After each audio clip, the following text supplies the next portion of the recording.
start the stream thing. Yep.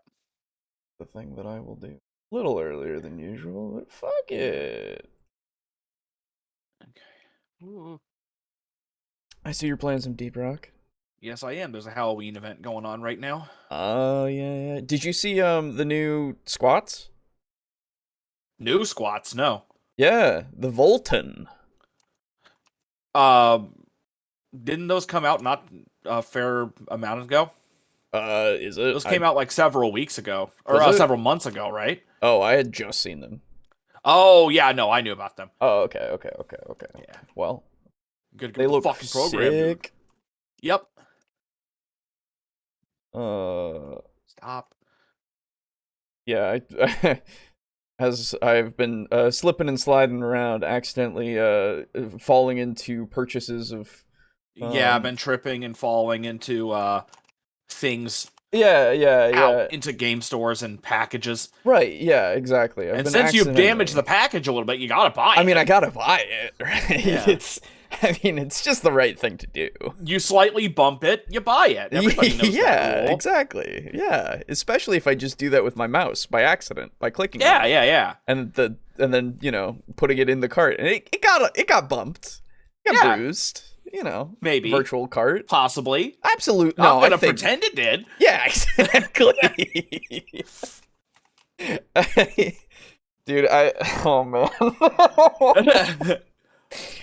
I literally I had those two patrol boxes come in, and I opened the thing up and I put them on on my couch, and I'm sitting there and I'm looking at them, and my roommate comes down and I'm like, Help. I made a mistake. But I'm so I excited. remember when I had like all my NIDs and I put them all on that big box, and I'm like, guys, help. yeah, that's right. Yeah. Oh man. It's it's great. I've had a realization the real world isn't a cyberpunk setting, it's a burger punk setting. Well, hello, Lux. Burger punk? I've never heard of burger punk. Me neither. Let me do a quick Google. Yeah, the hell is a burger punk? Burger I like that. Punk. This. Burgers will rock your taste buds. This is a shop. Wait. Oh. Burger Punk has a subreddit. Okay. It doesn't tell me much. Okay. No. The aesthetic reconciliation of the postmodernist individual, recognizing the cognitive dissonance between the vast nature of corporate service-based globalization and the individualist nature of consumption forced upon them by the very nature and propaganda of their capitalist benefactors. I think that's talking about actual cyberpunk. Yeah. Or just punk in general. I mean, yeah, I don't know. Sure. Because that sounds like it's just describing, basically, the world of cyberpunk to me. Yeah, it sounds very much the same. So, or at least the themes, anyway. Yeah. I guess it's more an art. This is more of an art thing. Yeah. I guess. I don't know. It's cyberpunk McDonald's everywhere. There you go. Okay. Oh, so yeah, the real world, yeah. Yeah. You're right. Well, hello, and welcome back to TableTalk, Discussion and Discourse. I, as always, am your host, Alejo, a.k.a. Radon95. And I'm going for a Halloween mask in Deep Rock Galactic, so... Hell yeah. I have... It's fucking, like, scary. It's got, like, big teeth and shit. I have a Coca-Cola. A Coca-Cola? Not sponsored. A Coca-Cola? Yes, that's right. And so that will be my drink of choice for now, and it will probably make me need to leave for a moment, just because it will go through my body very fast. But we'll see. Yeah. Today is the first, like, official Spooka thing, because... Spooka thing. We started with a not so spooka thing, but so horrible that it should have been a spooka thing. That it was just horror. It became horror. It really, yeah, that fucking shadow. Anyway, I try not to think about it, but it haunts my dreams. And today we're going to be talking about if horror works in 5e, and also problems with fear rolls in TTRPGs in general. Oh, okay. The second video, that one is by Dungeoncraft, so I'm excited to see what he has to say, because I try to set him up for bangers every now and again, and it's gonna be great. I'm excited. I sure hope so. Because it'll be a fun time. But this first one seemed very interesting. Seemed like something that we could actually have a conversation about. Oh my god, you're not even in the watch together. I'm not even in the watch together. I fucking I know. Tyranids everywhere. It's alright. I'll be there in a little bit. Yeah. Because we're extracting right now. If you give me just a touch, don't worry. I can fluff a bit. Okay, that's good. Yeah. So if you need any assistance with the fluff, just play Republic Commando and don't say anything. And don't say anything except for, making slight grunts every now and then. Yeah, they love it. Yeah, that's right. That's true. They do love it.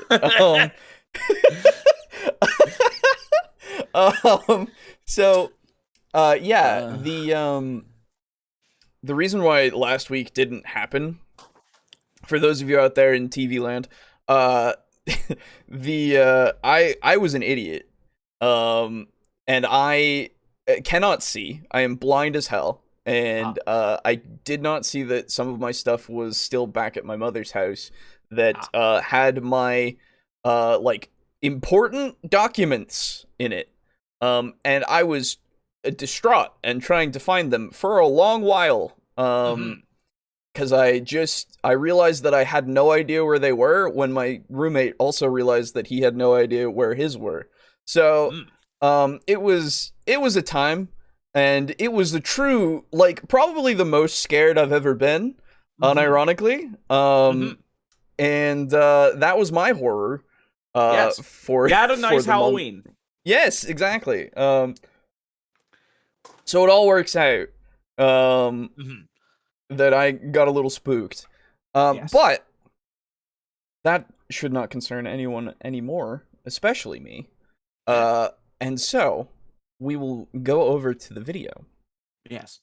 So this video is 6 minutes long. Jeez. Yes, it's I think this will have a good thing of talking points, right? But this is, does horror in D&D 5e actually work? Quick DM advice by No Fun Allowed. Okay, so before we start, I do apologize. I will need to use the restroom very quickly. Yo, you're good. You're good. I shall be back, and then if you wind up in getting any good talking points, hold on to it, and then I shall return. Okay. All right. So yeah, this is an interesting video, at least for the concept, because I think that 5e can do horror. Now, it might be a little more difficult to do just because it's well, we've talked about how, at least Raw, right? 5e has a very hard time with the concept of threat and death, or threat of death, really, because it's so easy to heal, right?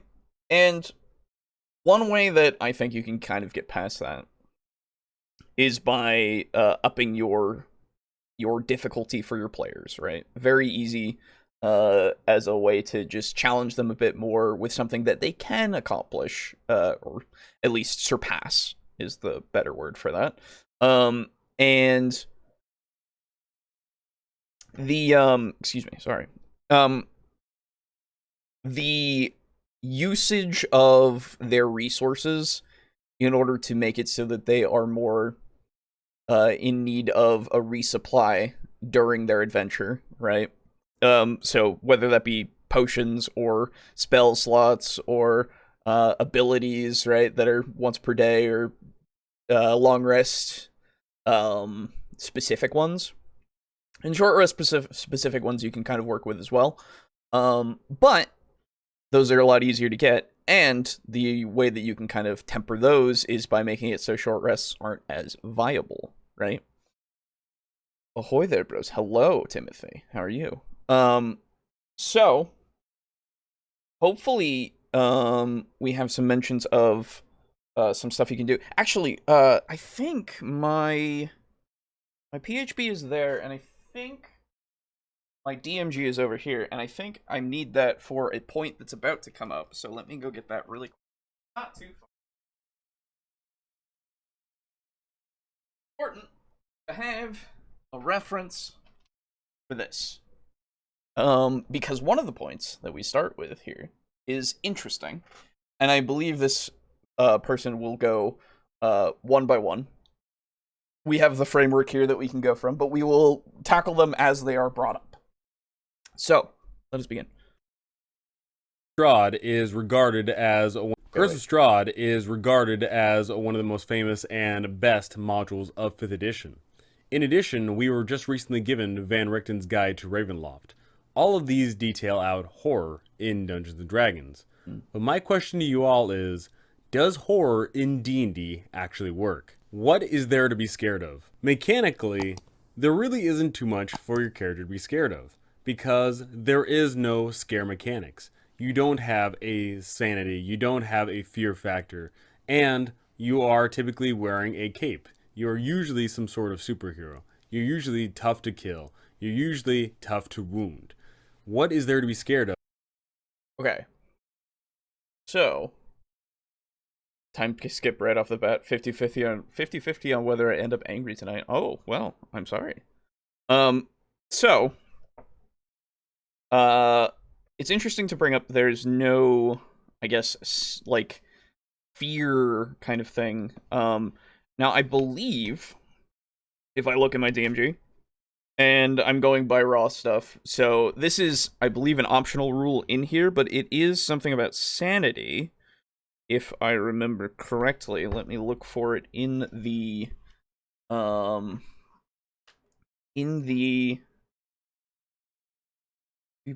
glossary. Here we go. 265 to 266 in your Dungeon Master's Guide for 5e. There we are. So, we have honor and sanity. Is the section. It starts for sanity, at least. We have a whole section on fear and horror. Oh. So the sanity thing starts on page 265. We have a sanity score that amounts to, let's see.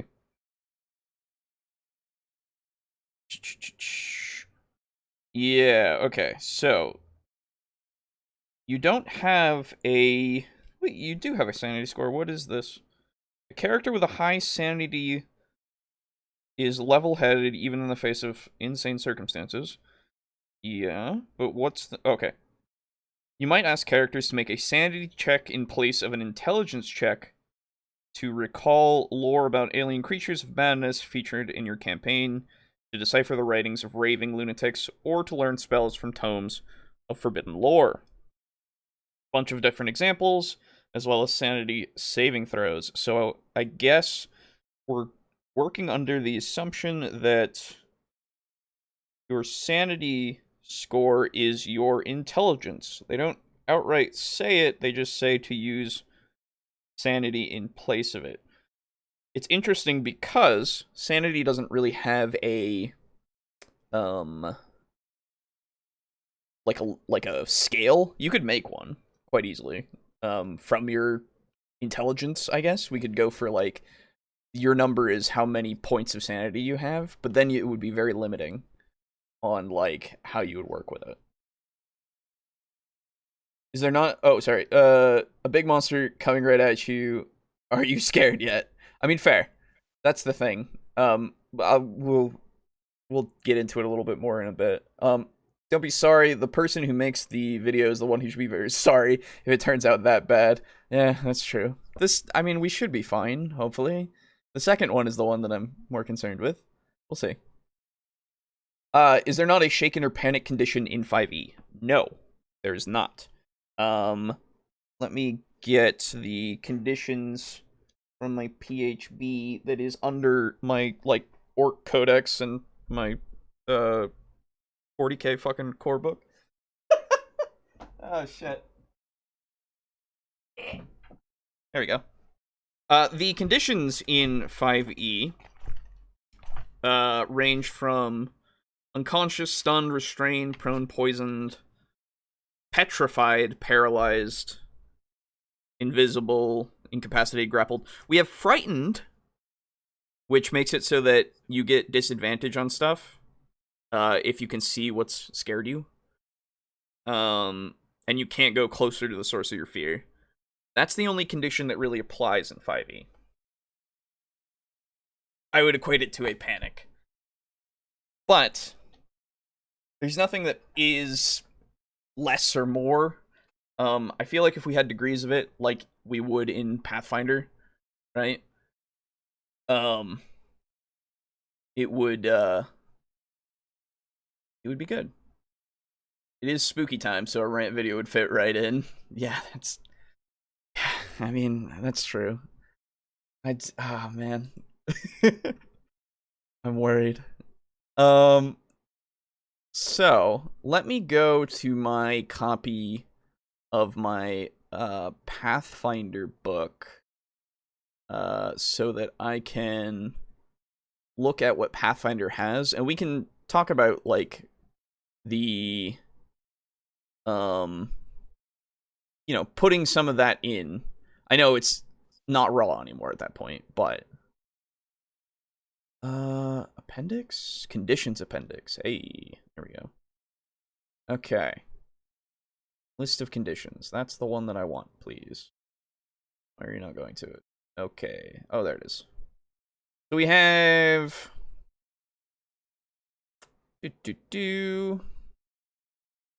fleeing, where you're forced to run away from fear. We have frightened, gripped by fear. Indifferent, invisible. Persist, petrified. Stunned, quickened, stupefied. Interesting. I like that. I didn't know that was one of them. Okay, so really we have fleeing, frightened. And you could, I guess, go for some of these other ones if you really wanted to kind of do some stuff. Like, sickened is one of them, right? Or something? Yeah, sickened. You can probably use sickened as well, for horror stuff, right? From Pathfinder to kind of make that work. It really depends on what you want from the scene. Let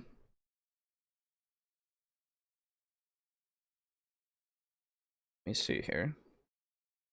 Yeah, I guess if we go by what 5e has specifically, let's look at what some of these things that it suggests are in the DMG, because it does have, as I said before, that fear and horror section, which is an adventuring option on page 266. Which we have here. Fear. When adventurers confront threats they have no hope of overcoming, you can call for them to make a wisdom saving throw. Set the DC according to the circumstances. A character who fails the save becomes frightened for 1 minute. The character can repeat the saving throw at the end of each of his or her turns, ending the effect on the character on a successful save. Then we have horror. More than a simple fright, it entails revulsion and anguish. Often it arises when adventurers see something completely contrary to the common understanding of what can and should occur in the world, or upon the realization of a dreadful truth. In such a situation, you can call on characters to make a charisma saving throw to resist the horror. Set the DC based on the magnitude of the horrific circumstances. On a failed save, a character gains a short-term or long-term form of madness that you choose or determine randomly, as detailed in Chapter 8, Running the Game. Aha. Chapter 8, Running the Game. Let us see what they have for that. Wait, what chapter am I even in? I don't know what... Oh, this is Chapter 9. Okay. We go back one. Wisdom is the beginning of fear. That's true. That is true. So we have handling mobs. That's not what I need. Role-playing and social interaction. Well, yeah, that's true. Degrees of failure. Ignoring inspiration. Only players awarded. That's a thing. I'm trying to find where the section is, but I must be passing it over and over. Ah, here we go. Yes. 258. Page 258 in your your Dungeon Master's Guide for 5e. We have Madness. Now, there are quite a few, at least short-term, well, not quite a few. There's some short-term and long-term madnesses on page 259 and 260, as well as indefinite madness and how it can be cured. They have a few different things here, like I'll give you a couple examples. Short-term madness, we'll go with the first one and the last one. The first one being from a 1 to a 20 on a D100. Okay, I'm back. Oh, hey, welcome back. Did you play Republic Commando or no? I did not. No, I've been reading. Well then. That's fucking boring. I'm sorry. I'm sorry, everybody. Next time I'll play Republic Commando for you. That's right. I've already uninstalled it, so fuck you. So, I was going into, he has gone to this first point, saying, yes. What's there to be scared of? Right? Yes. In 5e, because his main point, at least, and I'll drag it back and let you listen to it, but it's basically that it's hard to kind of establish that like there's scary threats. shit. Yeah, because of how D&D 5e is. I'll let him go over it again. Mechanics. Yeah. You don't have a sanity. You don't have a fear factor, and you are typically wearing a cape. You're usually some sort of superhero. You're usually tough to kill. You're usually tough to wound. What is there to be scared of in D&D? Well, I never like when people call it superhero. It's really not. If you want to do superhero, the closest one you'd get would be 4E, and even then, it's not. Yeah, exactly. There definitely are, but it takes, for D&D, it's harder to do, but it's doable. You have to be a better DM, because like he was saying there, you don't have mechanics that are based around like fear and insanity and stuff, but what you do have are monsters that are really, really, really conceptually terrifying. For example, the Nightwalkers. Nightwalkers are fucking scary. I don't even remember exactly what they do, but isn't it like they can just take you back to the plane of shadow or something? I believe so. Let me pull up thing here. Don't show. Oh, shit.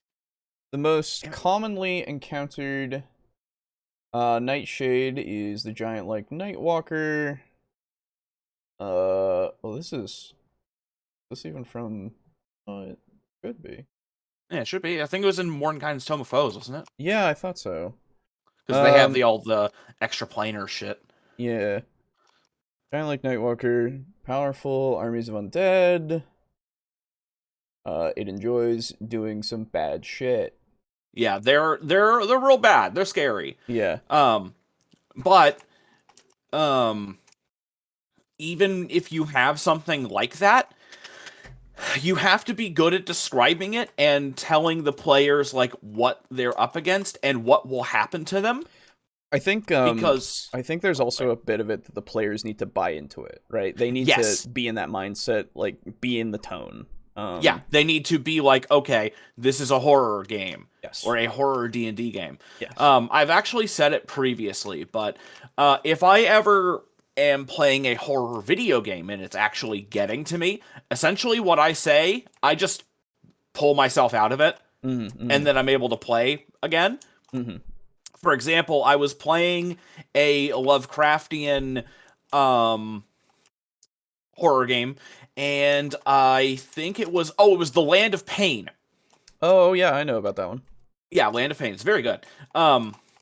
And what I did was I was walking down a pathway, and there was like a couple houses on both sides of the path. And from about 70 feet back, as I'm walking down this street, there's this big shape that just like darts across the street. And it goes into one of the houses, and I'm like, oh shit, that was fucking creepy. But instead of being like, oh god, there's something in the house, I'm more like, okay, hello, is anyone there? Right, Hello? yeah, make anyone it in the house, you know. Yeah. And so I just am able to pull myself out. And so you have to kind of reach an agreement with your players where you're like, hey, I'm trying to make this a scary game, so be scared, please. Yeah. Unless I'm just really shit at it. Right. In which case, that's completely fine if you're not scared by it. But please scare. Please be spooked. Please be spooked. Please scream. It's like that guy. Please clap. Yeah. Yes! Jed. Please clap. Please scream. I love that shit. Yeah, it's great. Anyway. You'll probably win this fight, but also you'd better win it. Yes, exactly. Yeah. And yeah, I was saying 5e does have sanity. Technically, it's an optional thing in the DMG. I didn't know that. Yes, it's where was it? 265, I believe. Optional, and like encumbrance? Basically, yeah. Yeah. Basically it's saying to use intelligence saves as your sanity checks of like saving throws as well as checks themselves. And it does have madness. Okay. The problem here is that we get told where is it here? Excuse me. Character with a high sanity is level-headed even in the face of insane circumstances. It doesn't really go into like what it would say for you to have as your measurement, I guess.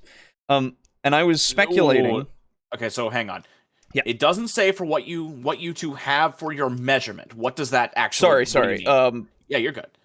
It doesn't give you like a scale of insanity or the like how your, close like, you are to sanity being points. insane. Yeah. Okay, yeah, you don't have Sorry. like this is how much you have to go until you're insane. Got it. Yes. Now I immediately went, well, you could, I guess, go for your intelligence score, but that leaves a lot or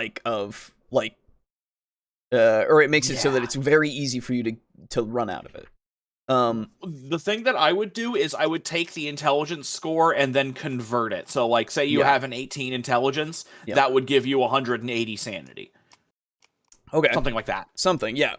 Least it's just an idea. Right. We could go from like doing the ×5 like Call of Cthulhu does or something, right? Yeah. We're already in the optional rule kind of thing, so exactly. This is where homebrews fucking shine. Yeah.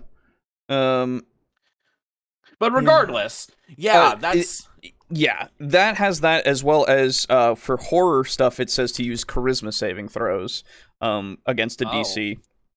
Yeah, I don't know. It's some fear is weird. Wisdom, it says over in the adventuring options. And then horror would be charisma. And before that, it's now saying sanity is your intelligence. So you're rolling like 3 different things depending. And it kind of changes depending on what happened. That seems a little overcomplicated. Yeah, right. It's a little weird, but it's something, you know? Yeah. You could refine it to however you want. And then it has the madness tables in 259 and 260. Now this is the just the DMG or the player's handbook? Okay. DMG. And like we have short-term madnesses that last maybe about up to 10 minutes for 1d10 minutes, excuse me. So yeah. So we have, and I'll do first and last. The first one being, the character retreats into his or her mind and becomes paralyzed. The effect ends if the character takes any damage. That's on a 1 to 20 D100 roll. Oh my god, okay. Yep. And then 91 to 100 would be the character falls unconscious. Okay. Like you faint out of fear? Yeah. We have long-term madnesses here for 1 to 10 on your D100 would be, the character feels compelled to repeat a specific activity over and over, such as washing hands, touching things, praying, or counting coins. Oh, so it's you with washing your hands. Okay. Well, yeah, So you're insane. Yeah. I know that you said that you love washing your hands. I do love washing my hands. It feels nice. Yeah, it does. 96 to 100 is the character falls unconscious. No amount of jostling or damage can wake the character. Oh, so you fall like comatose. Yeah, I was going to say you fall into a coma. Damn. Then we have indefinite madness. Yes. The best kinds. Is 1 to 15. Being drunk keeps me sane. So it's something that Nice. you have to just keep drinking. You're an alcoholic now. 96 to 100 is I've discovered that I really like killing people. Okay, so you just become a murder hobo. Yeah, you're just a murder hobo. I don't like that. It talks about, well, I can understand it as one of the things of like, yeah, you'd rather, I mean, like... Oh, I know, but like, I don't like it that it's in the book that's like, hey, here's a rule that can let a murder hobo be a murder hobo. Right, like, right. rules is written. It's like, ugh. And then curing madness would be calm emotions can suppress it, while lesser restoration can rid a character of a short-term or long-term. And then remove curse or dispel evil might work. A greater restoration would be for indefinite. Now, Yeah, and see, that's the issue. That's where I'm getting to. Yes. If we go over to my player's handbook, and we go to, I just want the spell list. It doesn't even need to be the spells themselves. This is on page 2. Well, it starts on page 207, and then it goes up to 211. But I want just a good old-fashioned cleric. So this is on page 207. Here we go. So you get second level. You would be able to get lesser restoration.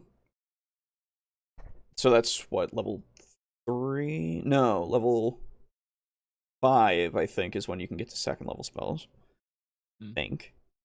And then with We don't know it by heart?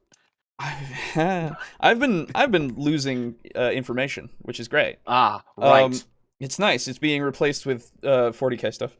Yeah.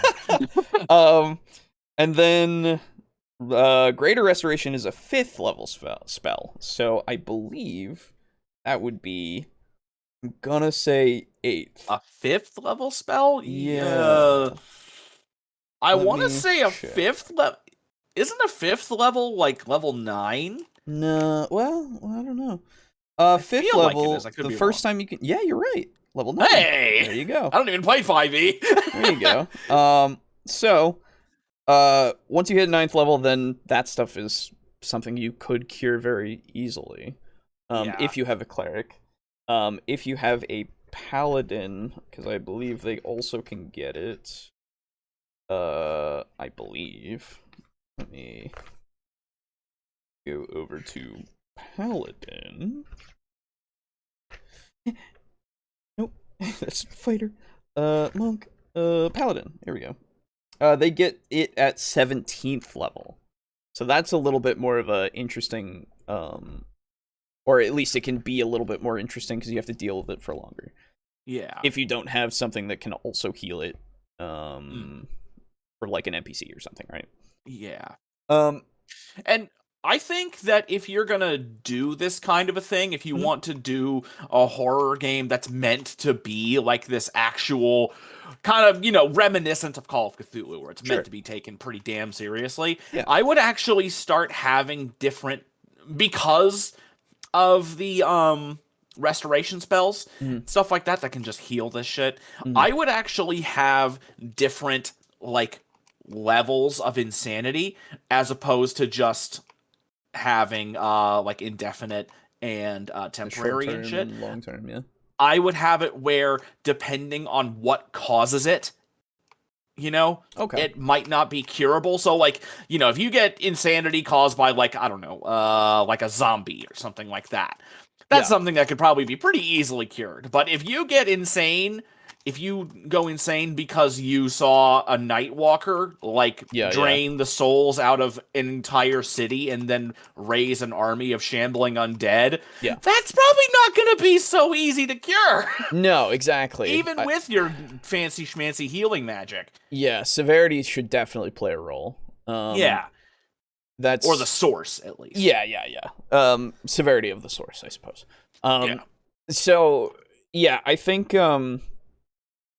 you have a lot of ways to do it, but it's one of those things where the system isn't really great at handling it. Yes. It can do it. You're just going to need to do a lot of tweaking for it to work. And if we're just talking about Raw, I mean, he brought up Ravenloft exists, which it does. I don't know.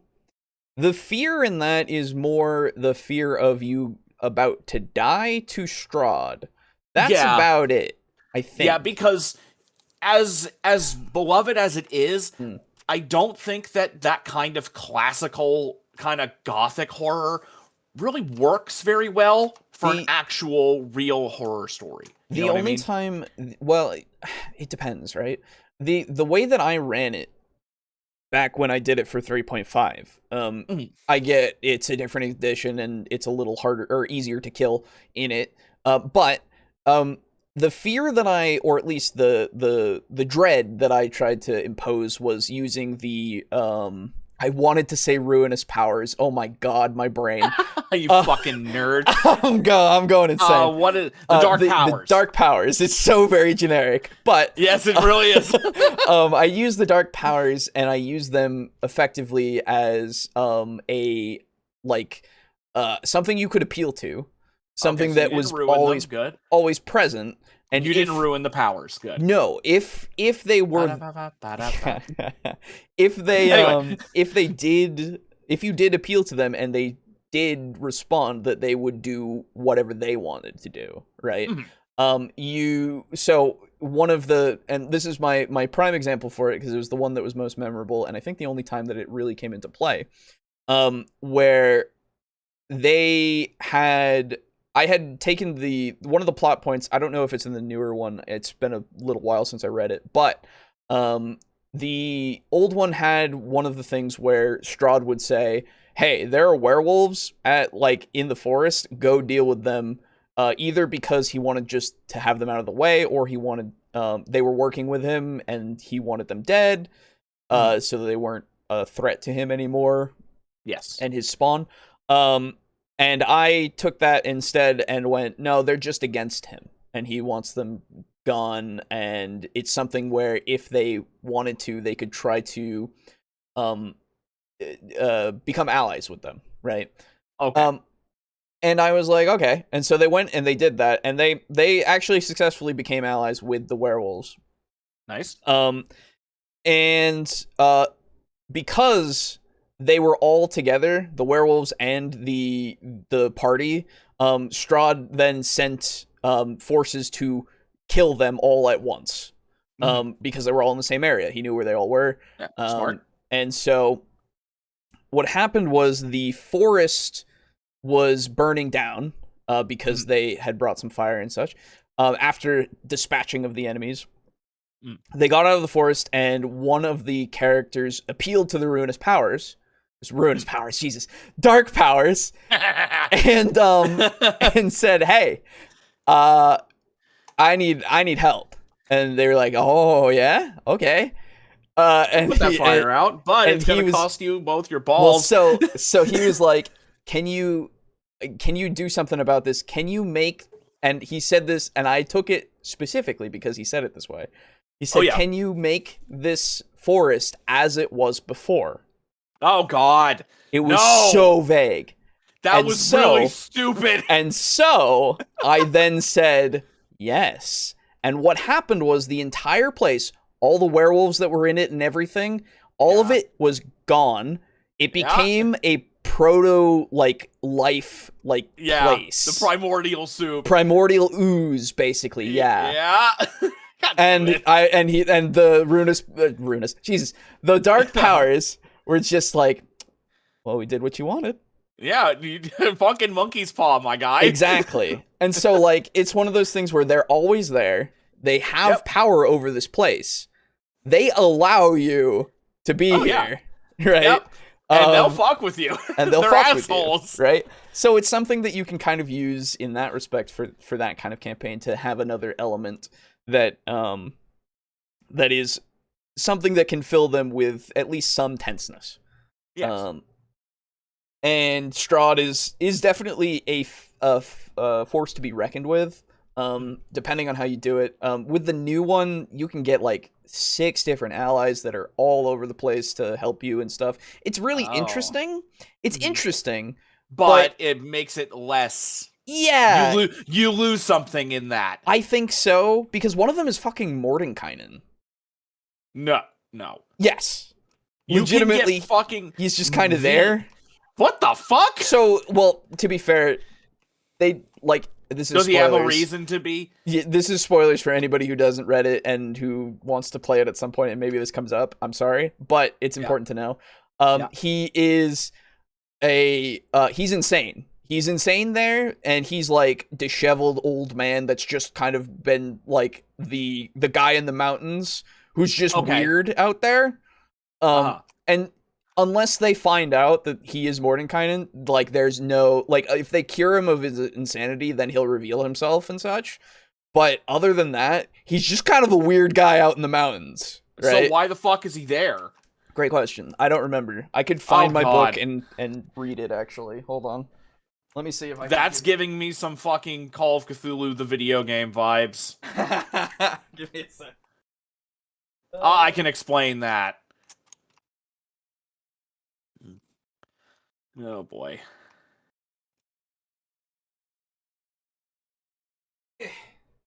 Okay. What? I'll explain the Cthulhu thing and you'll understand. Sorry, what? I'll explain the Cthulhu thing and then you'll understand what I mean when I say that. The new one or the old one? The newer one. I actually want to play that for the channel, because I've never played it, and It's not bad. I've seen the game at least a little bit, so okay. I know about a few things. So should I not say anything? Because basically, it's not really a plot spoiler. It's just a thing that happens, and it's something you wind up using. Sure, go for it. Well, you go ahead and explain the Mordenkainen thing. Oh, okay. Well, I still gotta find it. Okay. It's like, Jesus, where the fuck is it? That's the village. Let me look at the table of contents. I believe it is. Is it the pass? You know what? Let me just look for Mordenkainen's in the index if it has one. I hope it has one. It doesn't have one. Cool. Rip. Oh, it has a cool map in the back. Whoa, I never saw that. Nice. Like a one that I can pull out. Barovia or Barovia? Yes, Barovia. Okay. A lot of the different areas and such. That's cool. I never knew. I've opened this book like 3 times. I read it one time and I was like, okay. That's pretty neat. Okay, bye. Yeah, it's my favorite setting, but I've not really like done too much with it. Yeah. The Argan Souls. No, that's not it. Jesus, this is gonna take me too long. I have no idea where the fuck this man is. Neither do the players. That's right. That's the point. That's good. I guess it would be. No, it's not the vineyard. That's not it. Is it Solenka Pass? It might be Solenka Pass. 157. Sorry, everyone. I'm trying to find these things. I'm trying. Could be worse. It could be Rahola Commando. So. That's true. Well, no, that would be better. Everyone knows that. No, this is me being honest about how bullshit that was. So you're good. No. I saw mention of a mansion. It might be that because Mordenkainen has a Yeah, technically a Magnificent mansion. Manse or whatever that spell is. Magnificent Mansion or whatever the fuck. Yeah. Approaching the mansion. No, go back. What is this? Dragon? That's not right. What the fuck? I can't find it. Okay. So, okay. Well, so I my think thing is that the reason why that gives me Call of Cthulhu the game vibes is the fact that you find a certain book in that game. Yeah. You find a tome Yep. of note worth. Yep. I know the one that you're talking about. Yeah. I think you know what I'm talking about. I can imagine, yes. And and here's the thing. You find the tome. Not a copy. Not a copy.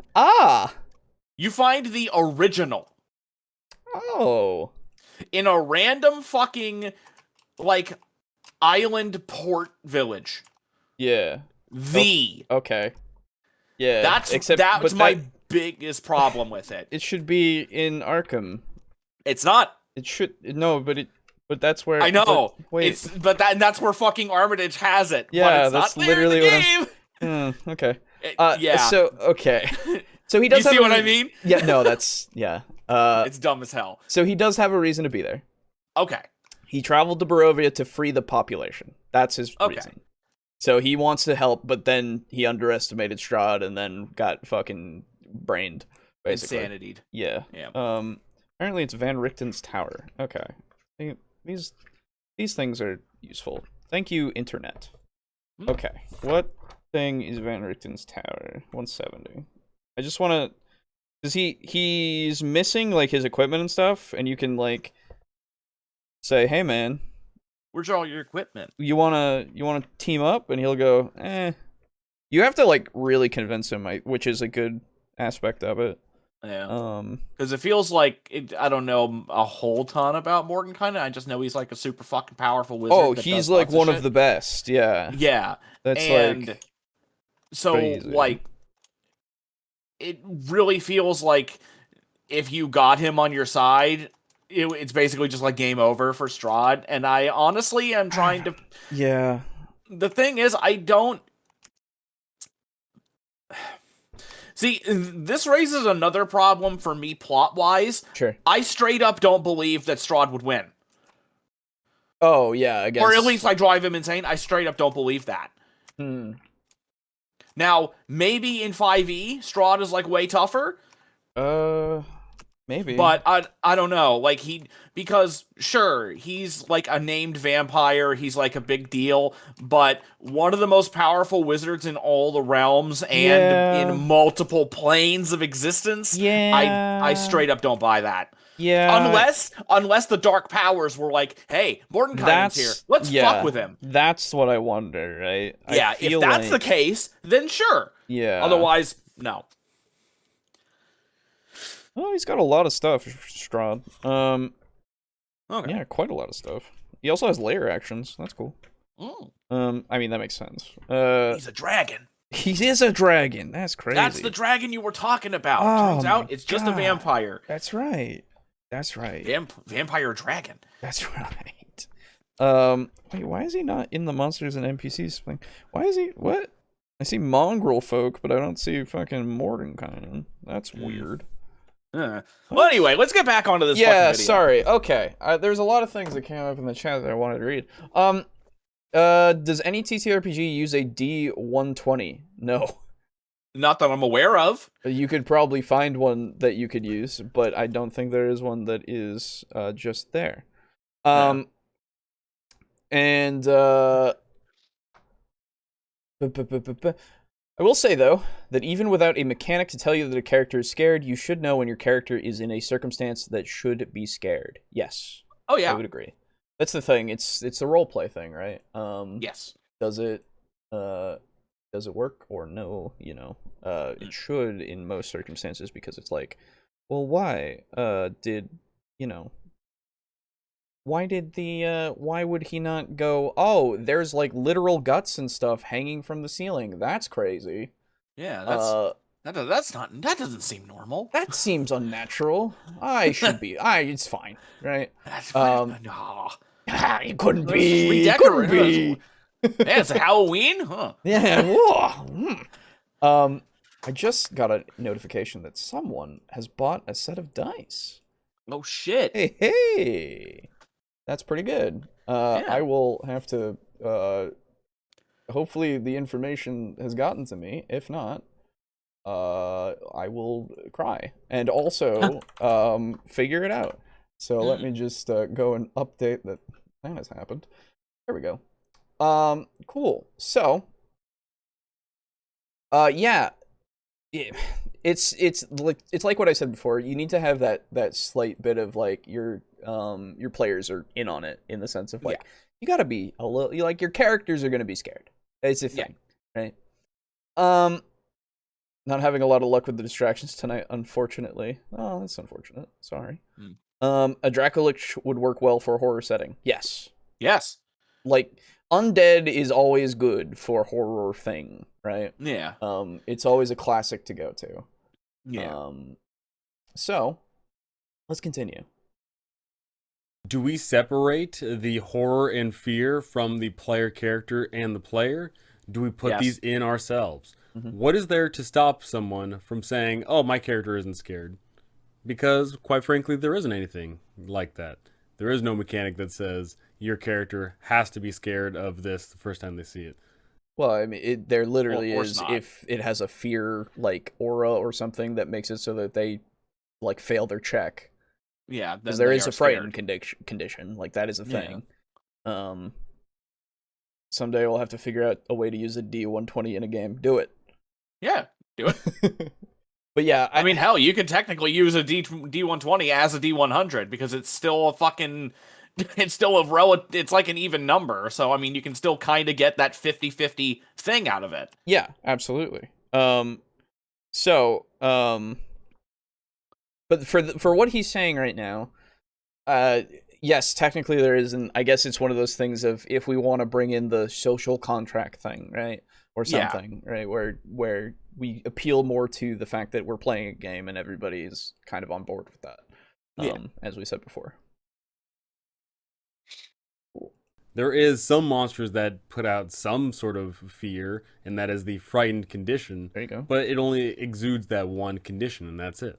And at the same time, we're usually under the belief that we can win most of the engagement that we get into.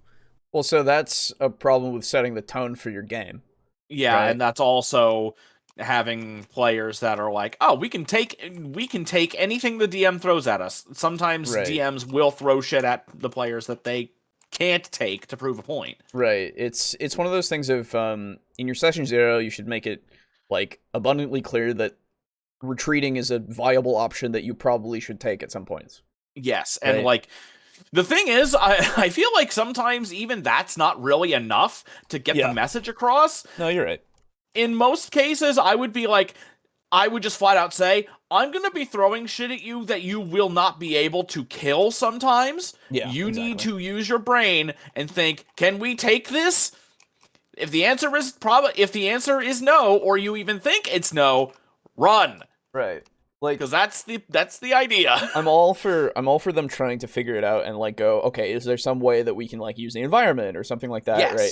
Where we can take it out in that kind of way. And it's like, yeah, let's do that. If they find out a good way to do it in that kind of respect, then I will go, yes, okay. Yeah, you can absolutely do this, and you will succeed if you do it in this way. Absolutely. Yeah. You can absolutely drop the chandelier on the fucking flesh golem. Yeah. I'll set it on fire. And probably kill it. Also impale it and make it stuck there for a little bit, you know? Yeah, and it's just stuck there burning like Dio. Right, exactly. So, you know, that kind of stuff will obviously let go through, but there's that, like, if they come across, I don't know. A dragon. Yeah, a dragon. Of any size. Right, a dragon that's, like, they're not ready for at all. Yeah. Unless they're going there specifically to see this dragon, right? No. Right. You're Even done. so, dragons are always a thing where I'm like, nobody runs them like I feel like they would go, because they would never land until fucking Yeah. like absolutely necessary. So like Scorched Earth, you're done. exactly. I don't. They can Anyway, fly. They are hyper intelligent. They Yeah. will follow you. If you hide in Exactly. the town, they'll burn the town down. You hide in the forest, they'll burn the forest down. Right. Um. Like I said earlier, can win doesn't mean will win. Yes. Yes. True. I mean, yeah, you win at some point, but calling your shot before it happens takes the fun out of it. Fair enough. Yeah. Especially when the dice decide to hate you. Yes. Yeah, that too. We're usually under the assumption that the game is going to continue on and the DM's not just going to simply kill us off. So my question is what is there to be scared of? Is there anything to be scared of in D&D? Well, that really comes down to your table. It comes down to your preferences. I know that there is a lot of tables out there who aren't going to be into horror when it comes to D&D. It's simply not going to compute. It's not going to work out. And that's perfectly fine. Just recognize that you shouldn't run horror-type games for certain types of people using certain systems, and then it's going to all work out just fine. How long does it go on for? Okay. When we think of okay. Well, before we get to that point, I wanted to commend you on your point. Yes. I feel like it's important to know your players, your group. It's one of those things where, like, I feel like if you want to sprinkle in the theming on, like, a mission or two while you're playing, you know, just to have, like, oh, it's a murder mystery, but the murder is fucking gruesome, to, like, the point of their entrails are being used as, like little fairy lights around the room. Ooh, you know? Oh, nice. Right? Like, stuff like that, where it's like, okay, so your character probably doesn't feel so well, and Yeah. and we're in the point of, this is a bad thing. Right? Yeah, this is bad. Right. And so you can kind of run those kinds of things on occasion for groups that aren't, like, strictly into it, just to vary some stuff, right? Yeah. So, yeah. Or we think of horror movies. Guess what? Horror movies are only an hour to 2 hours long. When it comes to D&D, you are typically running 2 to 4 hour sessions, and you are running multiple sessions. So, how long does the horror go on for? How long is it palatable for? Of course, when it comes to these horror movies, they're one and dones. We're good to go. We sit there for the hour or two, and it's a fun time. But when you sit there and stew in the horror for hours and hours on end, how long can it go on and still maintain its rightful feeling? Okay. Well, it depends on the horror. Are you like, are you doing the tension and then release and then tension and release? Because if you're just doing nothing but tension, then it gets boring. Right, exactly. You get used to it, and then it's not tension anymore. Yeah, it's, and like your players will probably get a release that they create anyway, just to get out of that kind of feeling of it that you can then bring them back into as they continue on. This, again, it really depends on, I guess, what you have set up, right? If this is D&D and you're doing a one-shot of it, well, it's going to last a session, right? Yeah. If for other people, not for us. Right, exactly. Well, that's why we don't run one-shots, right? Indeed. But if it's a campaign-long theme, then it's going to be campaign-long, right? Like, I don't understand this question. Yeah, why ask the question when the answer is very simple? Is it more just like you're asking, or this is what somebody who wants to run it would be asking? In which case, I would still answer the exact same thing. Yeah, it's still the same answer. So okay. I don't know. What am I supposed to do with this? Right? Yeah, no, there's not much you can really. It's an interesting, like, or it's a question that doesn't seem to be necessary. Yeah, exactly. Yeah. Like, how long does it go on for? As long as you run the game, I guess. Yeah, and like. This is dealing with something the players are going to have a lot of influence on. Yeah, exactly. Like, it's, I don't know. It's so strange to ask the question, because it's like, well, so did you have a conversation with your players first off? Are they into the setting? Are they into the tone of horror? Okay. If answer yes, then we go on to the next question that I have. If answer no, then why are we here? Then why are we here? What are we doing? Where am I? What are we doing here? How long can it go on for and still be an enjoyable experience? I truly do feel like horror has to be taken in doses. You can't be running a full-blown horror campaign where for 3 hours straight, once a week, you keep on going into full-on horror again and again and again and again. Yeah, I feel that's like not that what would you get do. real old real quick. Is everyone on? Okay, Hell, yeah. even in the horror movies, you don't have horror I was gonna movies say. aren't constant. It's No. not like in Halloween. It's Yeah. not always Michael Myers stalking people. There's build-up. There's Right. stalking, and then there's an attack, and then there's running, and then there's stalking, and then an attack. That's how horror works. I mean, It goes up and down and up Right. and down. I just... Yeah. Like, he's just like, you can't just do it the whole fucking time. And I'm like, yeah. It would be. This is effectively like saying you can't have a campaign that's nothing but combat for 3 hours. Yeah, of course you It's like, can't. I mean, so this is the thing. You could, I guess. Yeah, It's gonna okay. be very hard to do. Yeah, so, okay, yeah, allow me to rephrase. Yeah, Sometimes that shit does happen, Yeah. but the thing is, not every single session of your game is straight up 3 hours of combat. No, exactly. Just like naturally, while you're playing the game, not everything will be one thing. Yeah. That's just how it works, right? There's nothing Yeah. that you can do unless you're, I guess, really trying to set the scene every time to be one thing. In which case, Yeah. you're just railroading it at that point in tone, at least. Yeah. Perhaps not Or at least in entirely. presentation. Yeah, not necessarily yeah. tone. Exactly, right? It's just you're trying very hard to continuously maintain this one tone or this one setting Setting, or, yeah. that you're trying to get to work, but like Well, that's not how it works. Your players are probably going to at some point in Rebel. game get out of that situation. Yeah. It's like, dude, I'm sick of being in this combat. Can we, like, do something else? It's Right. Like, everybody agrees. Yes. Okay, all our characters run. Right, exactly. Like I want to go to a town. I want to shop. I want to It's so eat. weird. A campaign that's nothing but a horde of ghouls chasing the party. Yeah, exactly, right? Like I mean, the thing is, you could do that. That's the thing. you could do that. But it would be like you're going town to town, interacting Yeah. with people still, having like skirmishes when they catch up, when a vanguard catches up, right? Yeah. Like it could be really interesting and fun, and you're trying. It's like I would like The Walking Dead. like The Walking Dead, or like think of FTL if you know that game. Oh, okay. Where you are constantly trying to outrun a space fucking armada that's coming Oh. after you in your tiny ship. And you go system to system to system, and they are constantly coming to you. And the longer you take in a system, the closer they'll get, right? And you try I've to seen get that game. I've never played it. That's though. fair. You try to get yourself to the point where you can actually like beat their like flagship or something, I believe. Oh my god.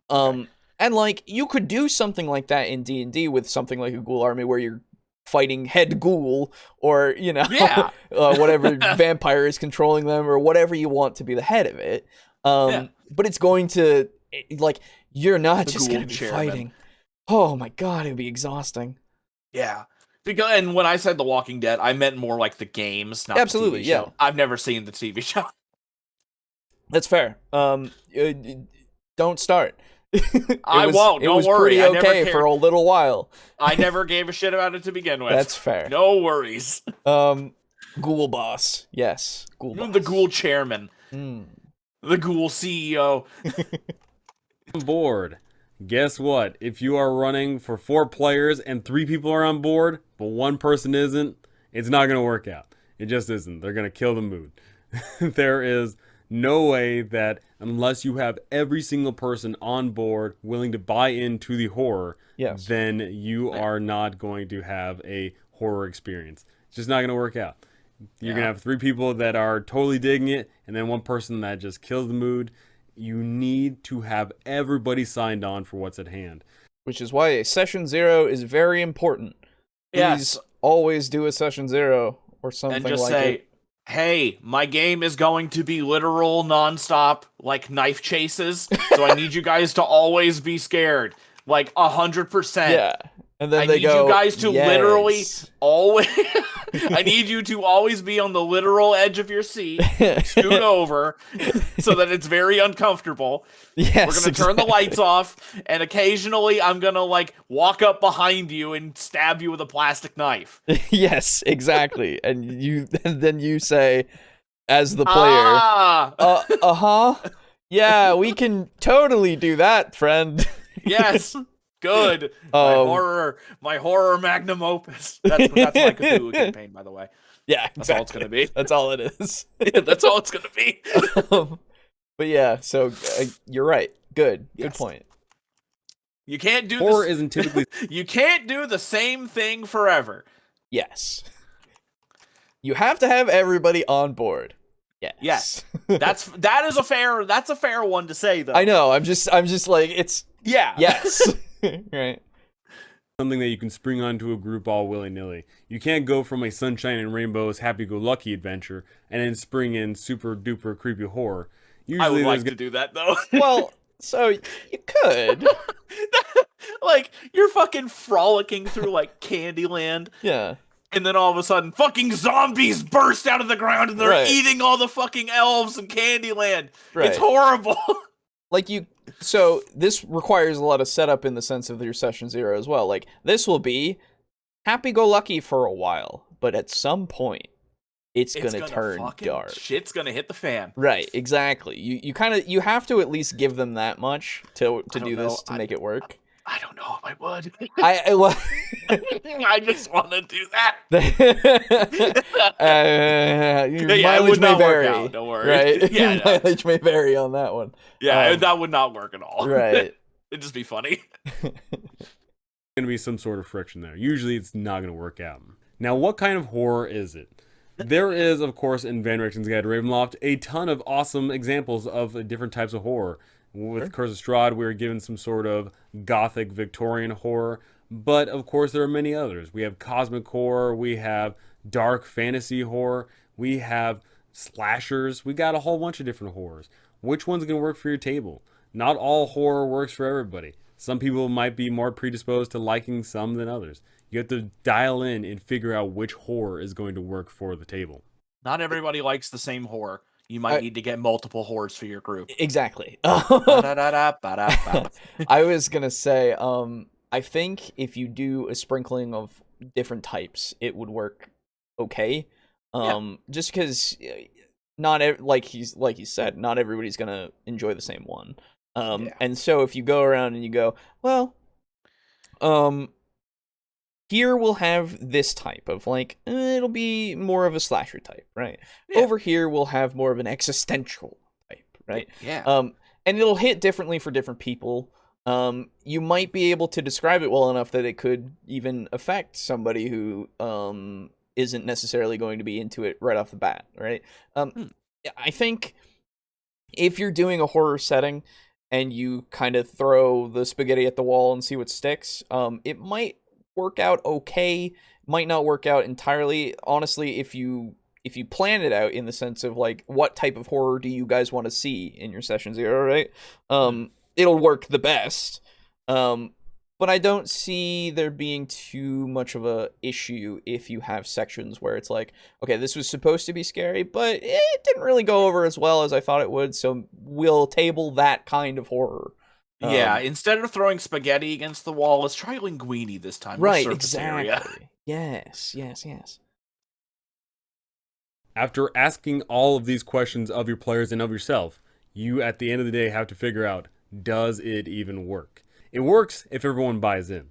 It works if you don't do it for too long. It works if you have the right horror for the table.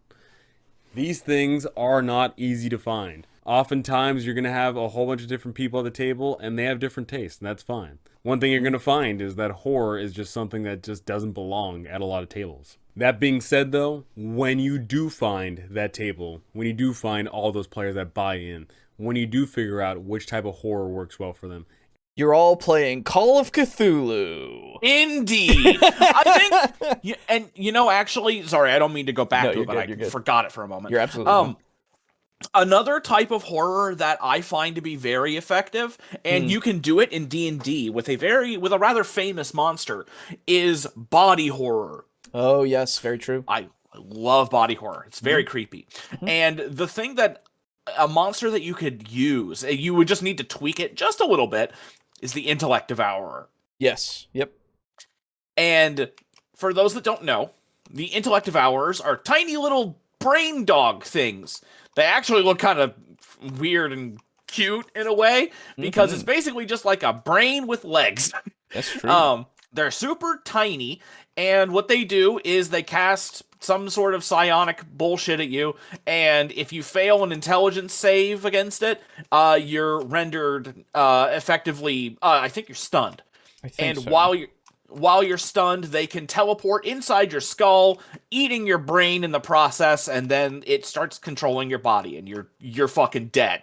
You need either some high level fucking magic to deal with it. Yeah. And it's like a CR half. It's one of the most dangerous monsters in the history of the game. Yeah. But anyway, you change the Intellect Devourer to where it still does the stunning thing, but it doesn't just immediately eat your brain. Maybe it shrinks itself down and goes into your bloodstream, and now you have a week or two before this thing does eat your brain. And so you've got this thing in you, and you're trying to cast spells that maybe a lesser restoration won't get rid of it, but it can push it back somehow, and you can just maintain being alive. And maybe there are things that are if you get hit with psionic attacks, it gets boosted, and it can move faster, and you lose time. And so this whole time you're oh shit, this thing is in me, it's gonna literally eat my brain, my character is fucked if I don't figure out how to get rid of this thing. It's a ticking time bomb, and it's creepy as shit. And since it's a tiny brain, maybe it has the ability to have limited control over the portion of the body that it's in. Yeah, totally. That'd be super cool. I know. It'd be super good. Yeah. So body horror should never be ignored when that thing is concerned. Right, yeah. I would agree. Anyway. No, you're good. I can think of some Mario games that dip into horror sometimes. Might not actually count as scary, but I think it qualifies as horror. Yeah, they all have an element of it. Yeah, they've all got booze. That's scary. I was gonna say they all have those. I mean, hell, Paper Mario with Tubba Blubba, who's eating the goat. Yeah, Paper Mario's great for it. Yeah. And you figure out how often you can sprinkle it into the game. It truly is a beautiful thing. Now, do I think D&D is the best for horror? Absolutely not. There are many other game systems which have horror in them, and it's baked into the mechanics of the game, and it makes sense for that reason. D&D natively doesn't have that. I'm sure there's plenty of awesome supplements that you can find online, and there is the DMG, which has some sort of sprinklings on how you can handle horror. And of course, in Van Rechten's Guide to Ravenloft, we're given examples on how to use it. But even then, I don't think D&D is the best. Quite frankly, it usually doesn't make sense that PCs are scared of things. Just mechanically, there's a lot of things that just don't make it work for me. But if you do find the group that makes it work, then that's totally awesome. So go ahead and tell me, do you believe that horror works in D&D? Or do you think that if you want horror in a tabletop role-playing game, it's best to look somewhere else? Have you successfully pulled off horror in your D&D games, where it affects not only the player characters but the players themselves? And what kind of horror That's the thing. do you like? If you're trying to go for players themselves, I think you're on a losing battle already. Yeah, I don't think that you should have that be a goal. Because that's, to me, that feels like it would be nigh impossible to achieve. Yeah, so it would unless require... it's you. I can scare you. Yeah, absolutely. It's one of those things where I don't know. You'd have to have knowledge of their actual fears, which, granted, not hard to do, but it's just, I don't know. Yeah, and the thing is, you can do that, but then it starts getting very strange. Because you're all here to play a game. Mm-hmm. I'm not trying to traumatize people. Right, exactly. You're trying to do that, and if you're trying to do that, you're not playing to the character, right? You're not trying to scare the characters and such. Like, if it's an accidental thing that happens and like they go, ooh, that actually like chilled me, like then it's like, oh yeah, that's fine. But it's a weird thing.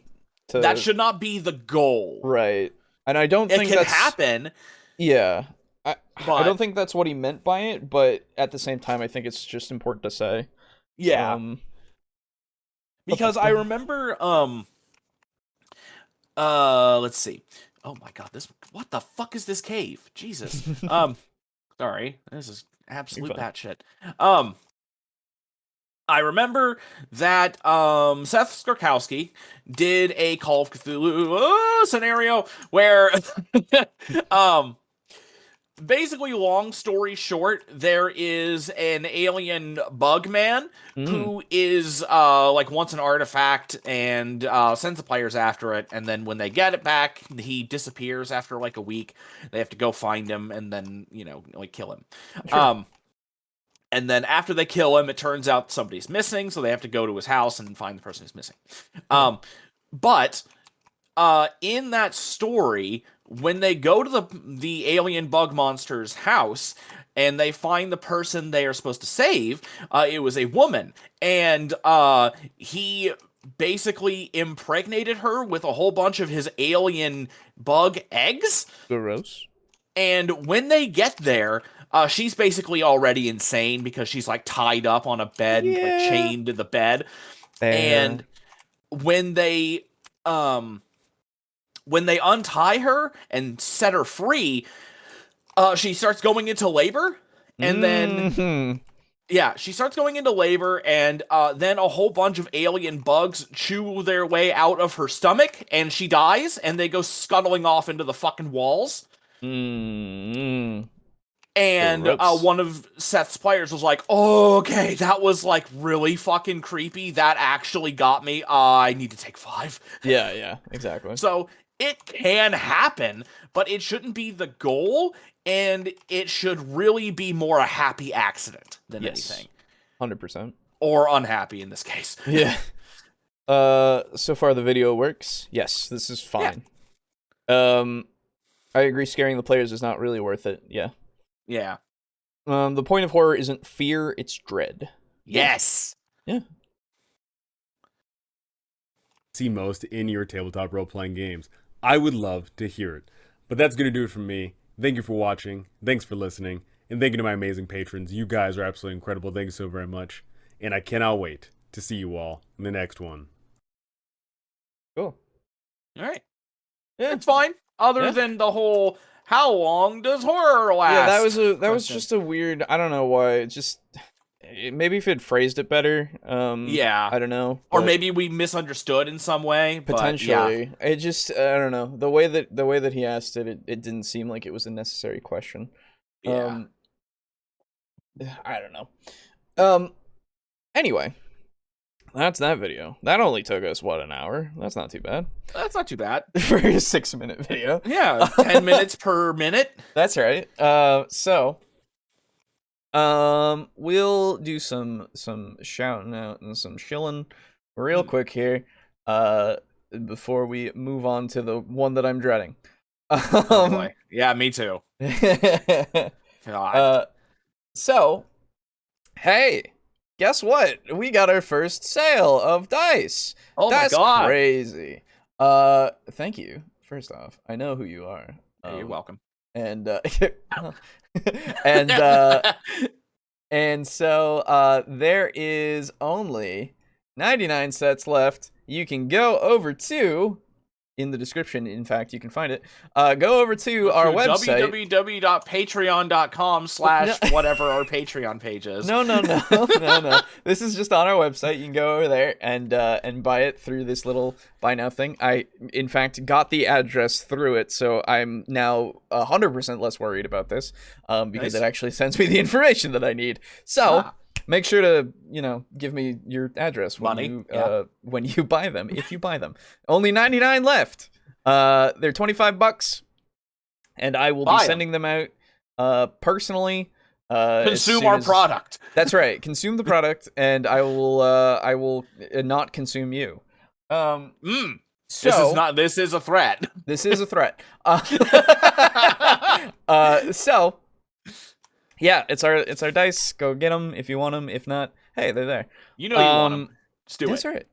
And so, of course, after that, I would love to thank our lovely patrons, those who helped get us to this point, and also, of course, those of you out there who also helped get us to this point who aren't patrons. But these ones, I must say, have done a lot.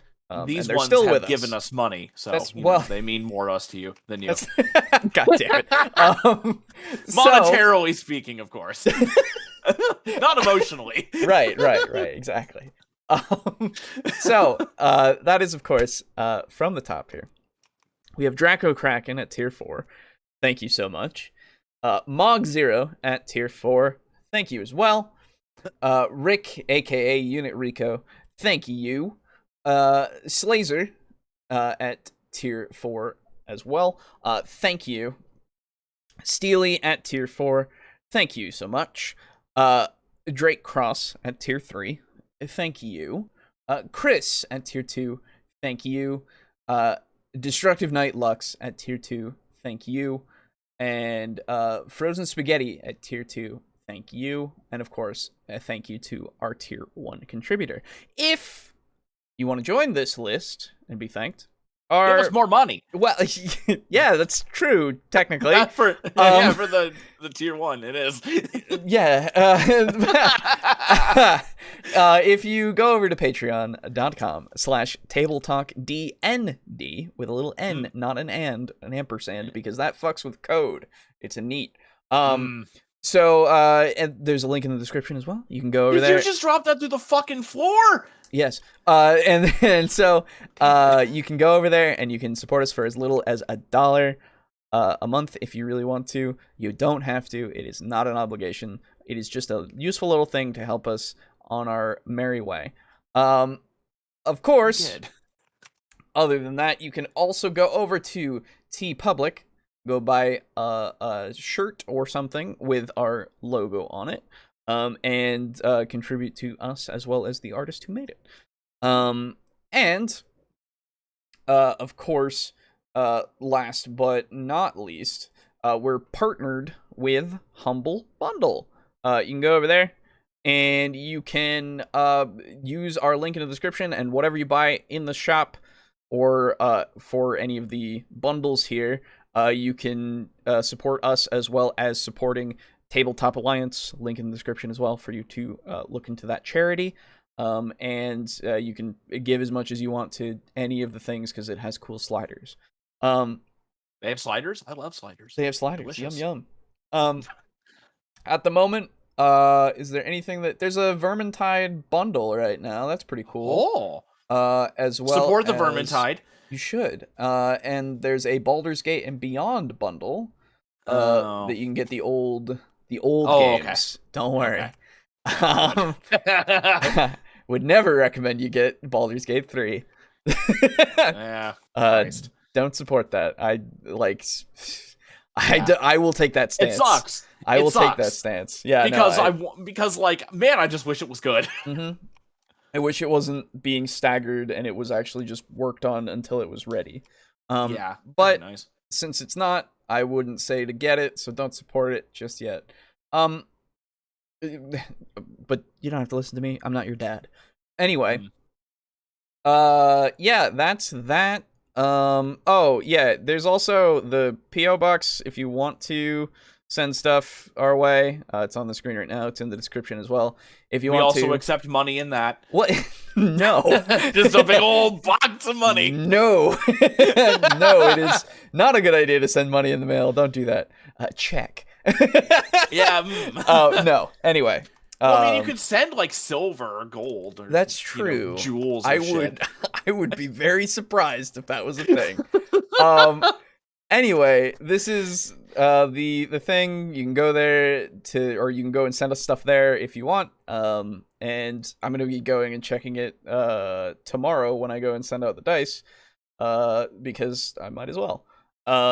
I doubt there's anything. Again, this is not an obligation. It's just another way that you can show your support if you really want to in that kind of way.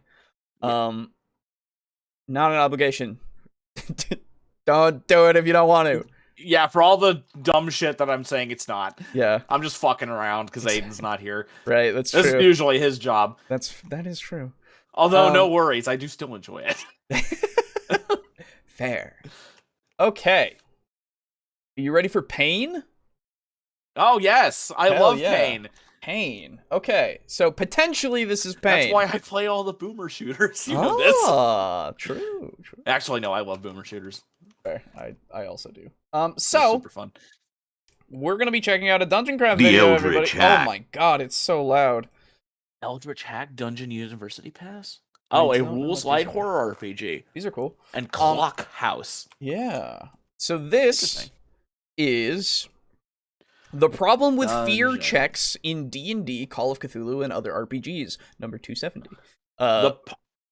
From Dungeon Craft. Okay, then I am already very hesitant to even watch this because he's mentioning that there's an issue with fear checks in Call of Cthulhu, which I've never had any sort of issue with that. So we'll have to see. I would imagine, at least from my brain thinking about what could be said, potentially it is immersion breaking for him. Which I would go, okay, that's a personal issue. It's not really a problem. Yeah, it's not a problem with the game. It's a problem with you. Yeah, so, but that seems to be a little bit of a theme with some stuff that, or with the last video that we covered, especially.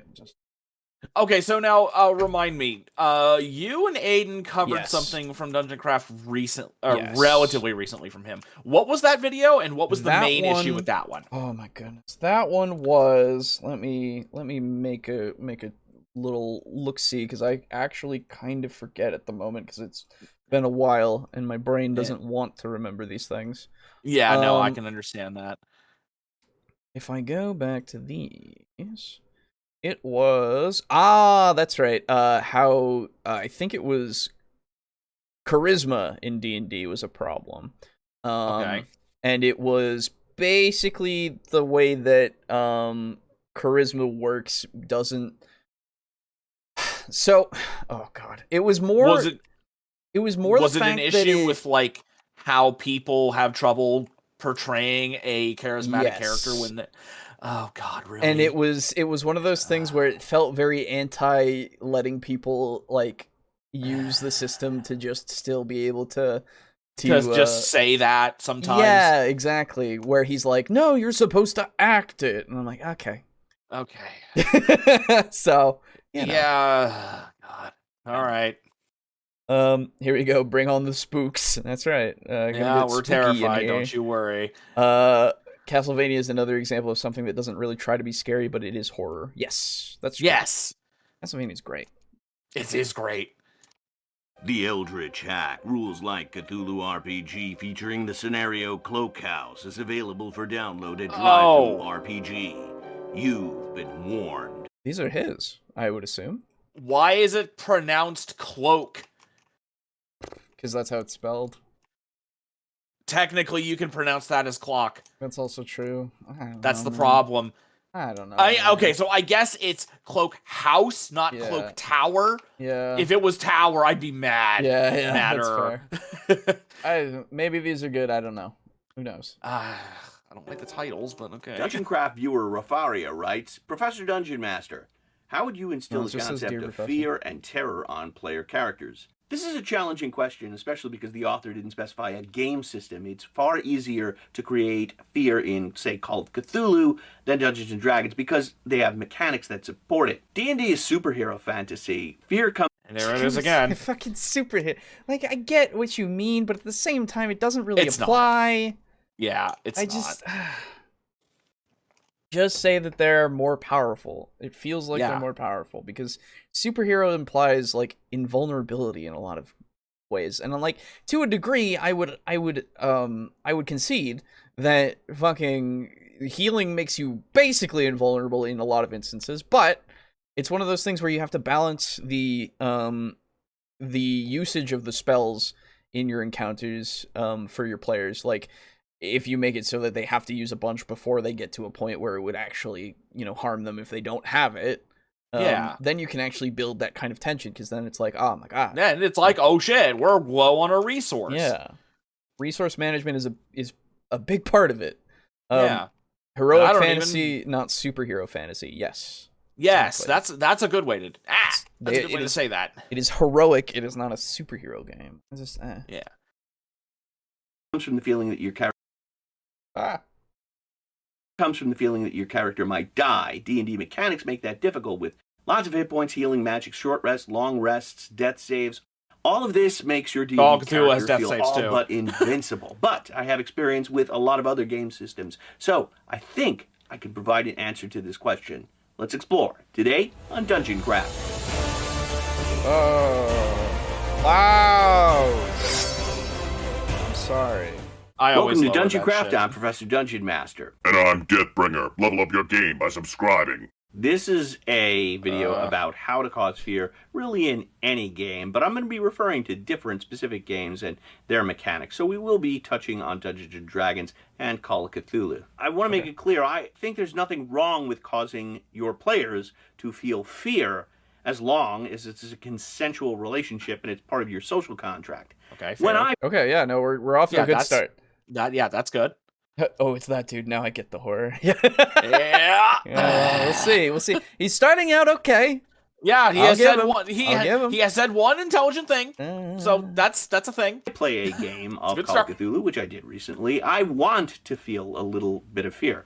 It's catharsis. It's the same reason we go to see a movie. If I'm paying to see a movie like Halloween or Insidious or Hereditary, I want to be a little scared, and I want to walk out of that film and feel like, I'm glad that wasn't real. That feeling of catharsis is why we enjoy horror stories. And if I'm going to run a horror story or a tension-filled story, I will tell that to my players in advance. I'm also going to be very mindful if my players have any traumatic experiences, like from real life. I'm not going to exploit them. If I know one of my players, for example, was bitten by a dog when she was a child, I'm not going to have her character pursued by a pack of pit bulls. You don't want to traumatize your players. That's part of the social contract. Yeah, I mean, it's one of those things where we talked about it a little bit, but at the same time, you want to get your players to come back.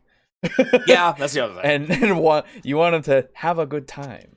Yeah, because this, at the end of the day, even though it's a horror game, it's still a game where we're still here to have fun. It's just a different style of, or a different method to pursue that fun. Like, I'm a big, like, I'm into basically whatever goes on in the games, because at the end of the day, it is a game, and I can do that with TTRPGs more so than with like a video game or something, right?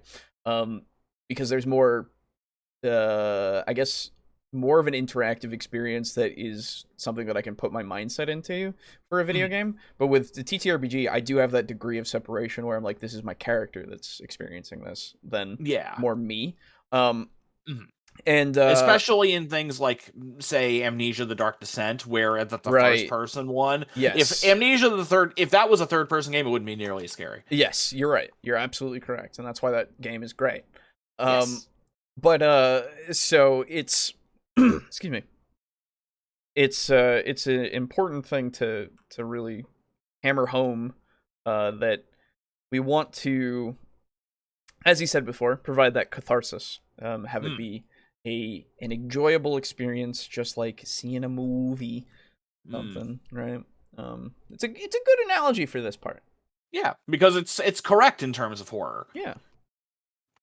But as long as they know that you're running a horror scenario and they're cool with being scared, then I think it's perfectly okay. The first scenario I can remember playing and feeling fear was Shadows over Bogenhofen, which is for the Warhammer Fantasy game. This is back in the late 80s. I'd only played D&D up until this point. And in this scenario, we're looking for a missing person. The trail leads to a sewer. And in the sewer, we find this underground demonic temple. And we're poking around, and all of a sudden, a demon materializes. And it looks like the big horned guy from Legend. And it says, "Leave this place." At which point, I promptly left. There is a mechanic for feeling fear, in Warhammer, but I didn't need to wait for that. I was just, boom, I'm out of there. My experience up until that point had only been D&D, and you don't encounter demons and devils till you're like 15th level. So this was a brand 80s. So Oh, I know. It's just so AD&D. So yeah. I guess you didn't. Yeah, That's because weird. like almost what's funny is that again, I don't mean to know. keep going back to him, but Seth Skorkowski does a lot of reviews on old D&D adventures too. Yeah. And the thing is, in those older adventures, the monster tables were really fucking weird sometimes, Yeah. and devils and demons were actually not all that uncommon. Yeah, exactly. Not really.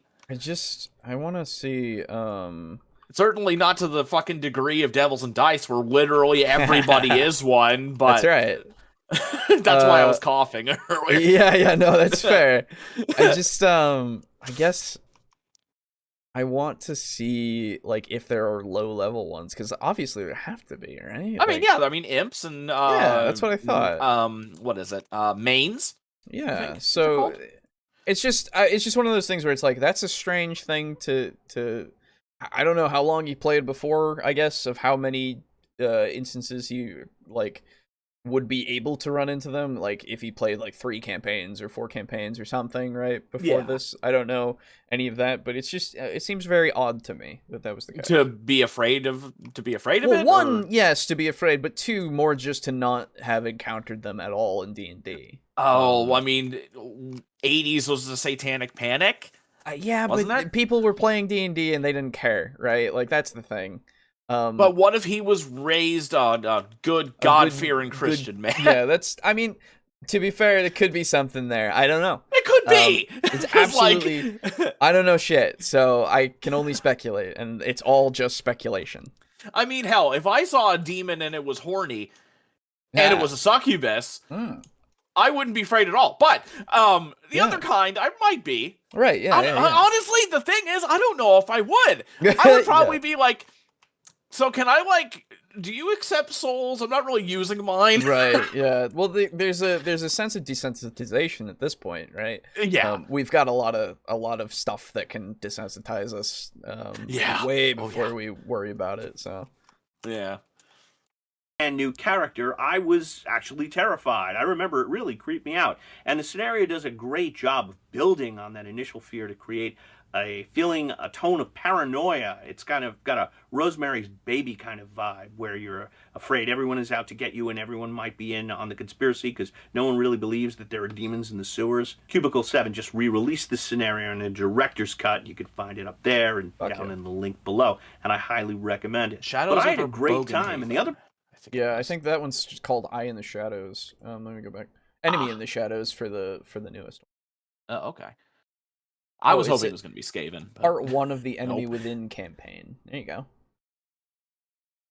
The link below, and I highly recommend it. But I had a great time, and the other players had a great time. We enjoyed feeling that fear, and that led us to Call of Cthulhu, which I was the keeper for a number of years. Call of Cthulhu has a mechanic called Insanity, which is meant to replicate the trope of Lovecraft stories where the narrator is very unreliable and tends to go insane and have to be placed in a sanitarium by the end of the scenario. Either that or they kill themselves. So in the Call of Cthulhu game, characters start with about 55 to 60 sanity points, and when they encounter a creature, a deep one, a zombie, whatever, they lose a certain amount of sanity. And if you lose 5 points of sanity in one shot, you have to make essentially a saving throw or go temporarily insane. You run off screaming into the night or crawl up into the fetal position and start sucking your thumb. Either way, you're out of that encounter. And I always found the problem with No, you're not.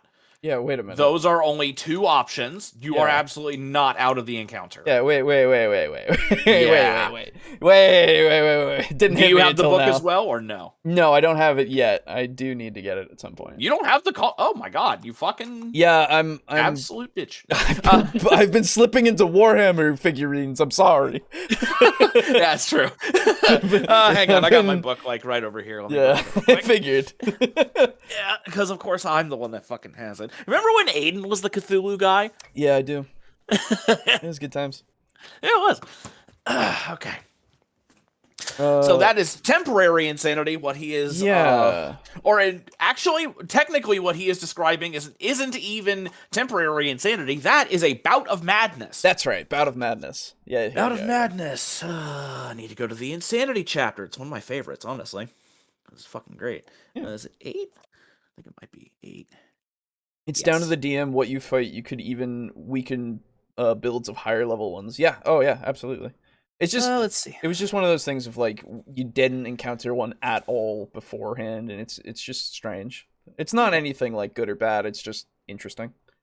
Yeah. So when rules is written, this is on page 157 of the Call of Cthulhu 7th edition Keeper's Rulebook. There you go. You have a table number 7, Bouts of Madness real time, 1d10. So whenever you have a bout of madness, you roll a 1d10, and depending on the result, on a 1, you get amnesia. 2, you have psychosomatic disability. 3 is violence. 4 is paranoia. 5 is a change to your significant person in your backstory. 6 is you faint. 7 is you flee in panic. 8 is physical hysterics or emotional outburst. 9 is a phobia, and 10 is a mania. So only 2 of these are you just are out. Yeah, only 2. I can reference also Delta Green is the same way. Where you only have the couple of things, but even so, fleeing doesn't take you out of the fight necessarily. It just means you run. Exactly. And the thing is, this does not last long. These are all for 1d10 rounds. That's it. Exactly. And I would imagine that anyone would allow you to try to get them to snap out of it. Yeah. Because you can make is it psychology? I think it's psychoanalysis in this case. Yeah. But yeah, if you do a psychoanalysis and you succeed, bam, you're back effectively. Yeah. Now, if you wind up having an underlying insanity, you'll still have that, but you can be snapped out of the bouts of madness. Yeah, exactly. So it's not an instant getting you out of the thing. Yeah. Very strange to put it that way. I hope that he clarifies, I guess. I sure hope so, because that's 8 out of 10 things that don't take you out of the fight. And even one of the 2 is, what the fuck is the term? Not subjective. Potential. You know what I mean? The running away. That's only potentially taking you out of the fight. Yes. Because who knows? You might not get out. True. It's weird. We're at 4 minutes and 35 seconds before we get to the point of like what the video's about. Like I get he's setting it up a bit, but like I don't know. Yeah, it doesn't feel like it was necessary, I guess. Yeah. Thumb. Either way, you're out of that encounter, and I would actually no. Let me amend what I said. The like session 0 stuff and all of that was good to have in the beginning. The personal anecdote seemed a little out of place, at least for that beginning section. I feel like if we put it at a later section or something, just as a like, this is how you can do horror. It affected me personally. I was scared by this. Right. Yeah. I think that would be better. But regardless. Yeah. Sane. You run off screaming into the night or crawl up into the fetal position and start sucking your thumb. Either way, you're out of that encounter. And I always found the problem with this mechanic is that I often leave the monsters off screen until the very end to reveal them, and once they're revealed, the players fail that roll, and if they just run away, well, they're just missing the conclusion of the scenario. And I notice when I play in other people's Call of Cthulhu games, other keepers almost universally also ditch or nerf or modify this rule. I tend not to like okay, if he's not going to go into it, it's here or there. I was gonna say, stupid. Like, but if it's that much of an issue, I guess. Why are you playing Call of Cthulhu? Well, more so, just how is the scenario built so that you don't take that into account? Yeah, right? That's the other thing. Like, if I had a scenario like that, you running away, there's still a problem that needs to be solved. Yeah. Like, I guess if you mean and of course can only speculate unless you go further into it.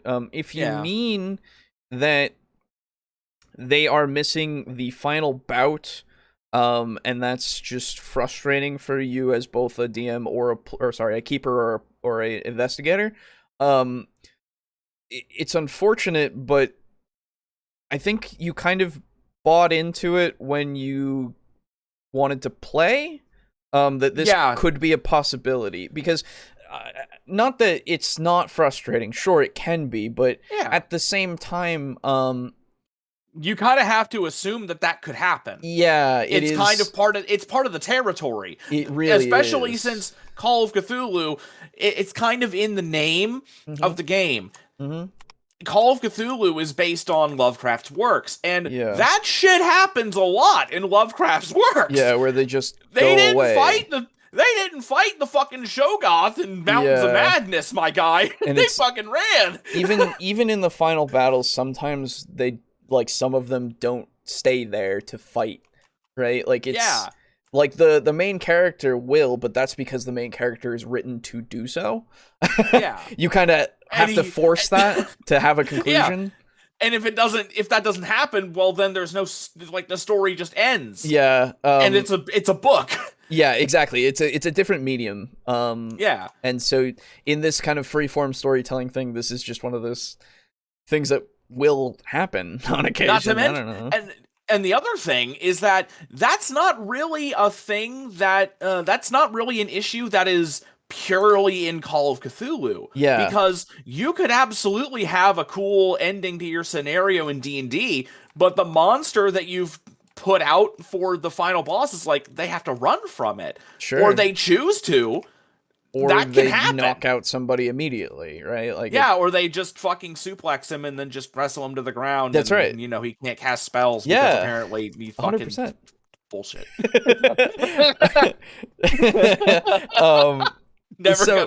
Never forget. Hey man, it was a miracle that even happened. Remember? No, it wasn't a miracle. Well, he had shitty fucking grapple. Remember? Yeah, well, all liches do. No. I mean, Boris did too. Oh, he did? Yeah. I could have sworn he had really good grapple. No, he's shit at strength. It's based on strength and stuff. Oh yeah. Okay, well. I should have just had a zombie come up behind him and just be like, "Hey, get off." That's fair. Anyway, on the topic of Cthulhu, some opinions on Achtung Cthulhu sometime would be interesting. Yeah, sure. We can table that for a future discussion. Absolutely. Yeah. Anyway. Yeah, it's just if all the people that you know are doing that, then fair enough, I guess. What I would say is, in these final scenarios, if that becomes such an issue, I don't see why you wouldn't do that. It's fine to do so. It's just one of those things where it's not a fault of the system, I think. It's just an inherent consequence that is there that you just kind of have to prep for. You have to account for it as the keeper. Like, you are making the scenario. If you want it so that they are just running around the place that they are instead of running away from the thing, then you kind of have to make it so that that's possible for you. Yeah. And believable. Universally also ditch or nerf or modify this rule. I tend not to like mechanics that say, if you fail this die roll, your character must act in this way. It takes away autonomy from the player, and although it works perfectly fine in a Lovecraft story, a role-playing game is participatory, and you don't want to miss the ending of the game.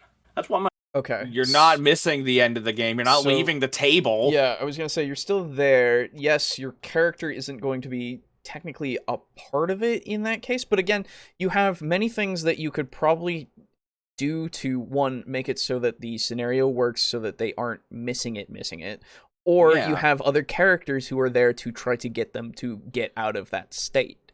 Exactly. And you don't have to worry about them getting back into that state unless something else that monster does makes them accumulate another bout of madness, which doesn't usually happen. Pretty sure. Most of them, as far as I can now- remember, like, if you're fighting the thing, a lot of them don't have an ability that will make it so that you just lose sanity unless they have, like, specific... Right. There is a particular spell that can just fuck up your sanity. It literally just attacks your sanity. Yeah. But as far as I know, there are actually no monsters other than, like, deities that choose to do that. Exactly.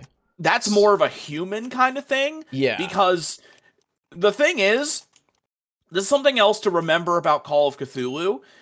The things that will cause, like, major sanity losses to you are either very bestial and actually not very intelligent. Something like a Gug, which is basically, imagine Bigfoot with like 4 arms and a sideways opening a mouth where its head is supposed to be. Yeah. It's very cool. I love Gugs. Anyway, and they're just a thing that should not be. And they're just scary by their very nature. They're not trying to cause insanity. It just is a consequence of their existence. Yes. And deities don't give a fuck about you. Yes. Because you are unto bacteria to them. Yeah.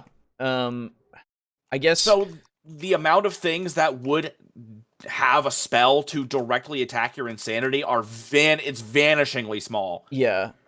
So the other thing is, if this is the case where you are giving them hints of the thing until you get to the end, you do know the mechanic of getting used to it, right? Yes. What I mean is if he knows the mechanic of getting used to it, because that is a thing. Yes, it's literally called getting used to the awfulness. Yes. Literally. So, you can get them to a point where in the final battle, they get 1 point of sanity loss, and that's it. Yeah. Or whatever the lowest denomination of the die you can get to. So, basically, a very quick explanation. Yes, absolutely. Sorry, I don't mean to keep cutting you're you good, off. you're good. Okay. A very quick explanation is a deep one. Seeing a deep one will cost you 1d6 sanity. Yes. If there is a room where there are, say, 10 deep ones, you don't lose 10d6 sanity. You just roll your sanity loss, and if you fail it, you roll that 1d6 however many times for however many deep ones, and you just take the highest. That's it. Yep. And then, I want to say... I don't remember the exact duration of time, but there's a duration of time where if you see another deep one, because you have taken the maximum possible sanity loss from seeing a deep one, which is the D6, you do not lose any more sanity for seeing a deep one, because you've seen it, you're used to it now. Yeah. That's how you can, have an adventure where a town is like, I don't know, Innsmouth is literally filled with deep ones. That's how you don't just lose all your investigators in like 5 minutes because there's 100 deep ones there. So depending on how much you space these things, you can really make it so that, again, at your final conclusion, you don't have to worry about it. Now, if that doesn't work thematically for your game, fair enough. That's why you take option 2, where it's make it so that the scenario where they get to is something that is not easily escaped. So that even if they're running away, they're still going to be there. Now, correct me if I'm wrong, but running away as your bout of madness, it makes you only run away, right? It says, hang on, I'm mining a crystal. Yeah. Basically, it's like the investigator will do anything to get as far away as possible. Right, but it doesn't say that you are only allowed to do that. Yeah, no, you can still, like, communicate. You're not, like, you don't just turn into a robot whose function is running. That's where I'm getting to, right? He's talking about how it's taking away your agency, and he makes it sound like you're entirely unable to do anything else, right? Yeah, no, you can still think and act. Exactly. So, like, it just means that you are rationally, or at least irrationally in this case, I guess, trying to get away from it by any means necessary. Now, whether that also means that you are trying to hurt it while you're going away, I feel like that's also possible, right? I mean, hell, say you're fighting something and you're, I don't know, for some reason your investigator has a fucking spear. You're backing away or running away as fast as you can, but you're still like frenzied, like stabbing your spear as you're like scrambling backwards. Yeah. That makes sense to me. Exactly. Like, I don't know.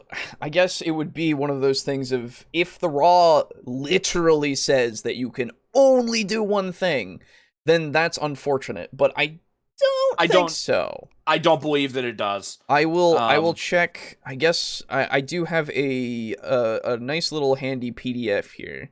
Yeah, that sorry, I can I'm look in the middle at. of a swarm. No, you're absolutely fine. Do not. Once I finish with the swarm, I'll be able to fucking. Yeah. Okay, there we go. Okay. So, 157. Yes, this is not the right thing. Why am I here? Okay. So, I don't think I have it. Oh shit. So, Bout of Madness, insane Bout of Madness. The investigator loses all self-control. In game terms, this means that control of the investigator is handed from the player to the keeper for a short amount of time real world, and then it is up to the keeper whether this control takes the form of dictating specific actions, or if it means giving the players guidelines on how to play out the madness for however long it may last. So, categorically, no. Yes, categorically, in the rules itself, it can be literally you just say, okay, you need to act slightly like this. Yeah, you need to act insane in this manner. Yeah, and that's it. However you want to dictate that works, and you and your keeper can figure out how that works while you're doing it, you know, just to make sure that it's still in line, because you have that leeway. So I don't see why you would say this when it is not true. Yeah, and the thing is, what's funny here is that he said that he played it recently, so he did play and keep 7th edition. Yeah, so I don't... So... Well, I don't know how recent this video is, to be fair. Let me check. Well, the other thing is that he had an image of the Keeper's Rulebook, and it was the 7th edition. It was the 7th, you're right. You're absolutely correct. Yeah. Now, he could have absolutely just grabbed whatever image popped up first. Also true. But the fact that he did pick the 7th one means that that's all I have to go on. Yep, it's true. So, yeah, it's very strange. Why would you do that? Yeah. Why would you say that? That's not correct. Yeah, I'm not really sure. I'm glad that this isn't making me angry, but it's still a fair amount of, like, inconsistencies. Well, now, I was going to say, now that we're in the actual point, now we can actually talk more so on the point. Yeah. And so far, you're not making a good one. That's been my experience with some shit I've seen on the internet. After the first encounter, the damage has been done. Exactly. Yes. Yeah. My rules light horror game, The Eldritch Hack. So yeah, this is his. Let me bring that back. Yeah. It's the Eldritch Hack, and you don't want to miss the ending of the game. That's why my rules light horror game, The Eldritch Hack, does away with that mechanic altogether.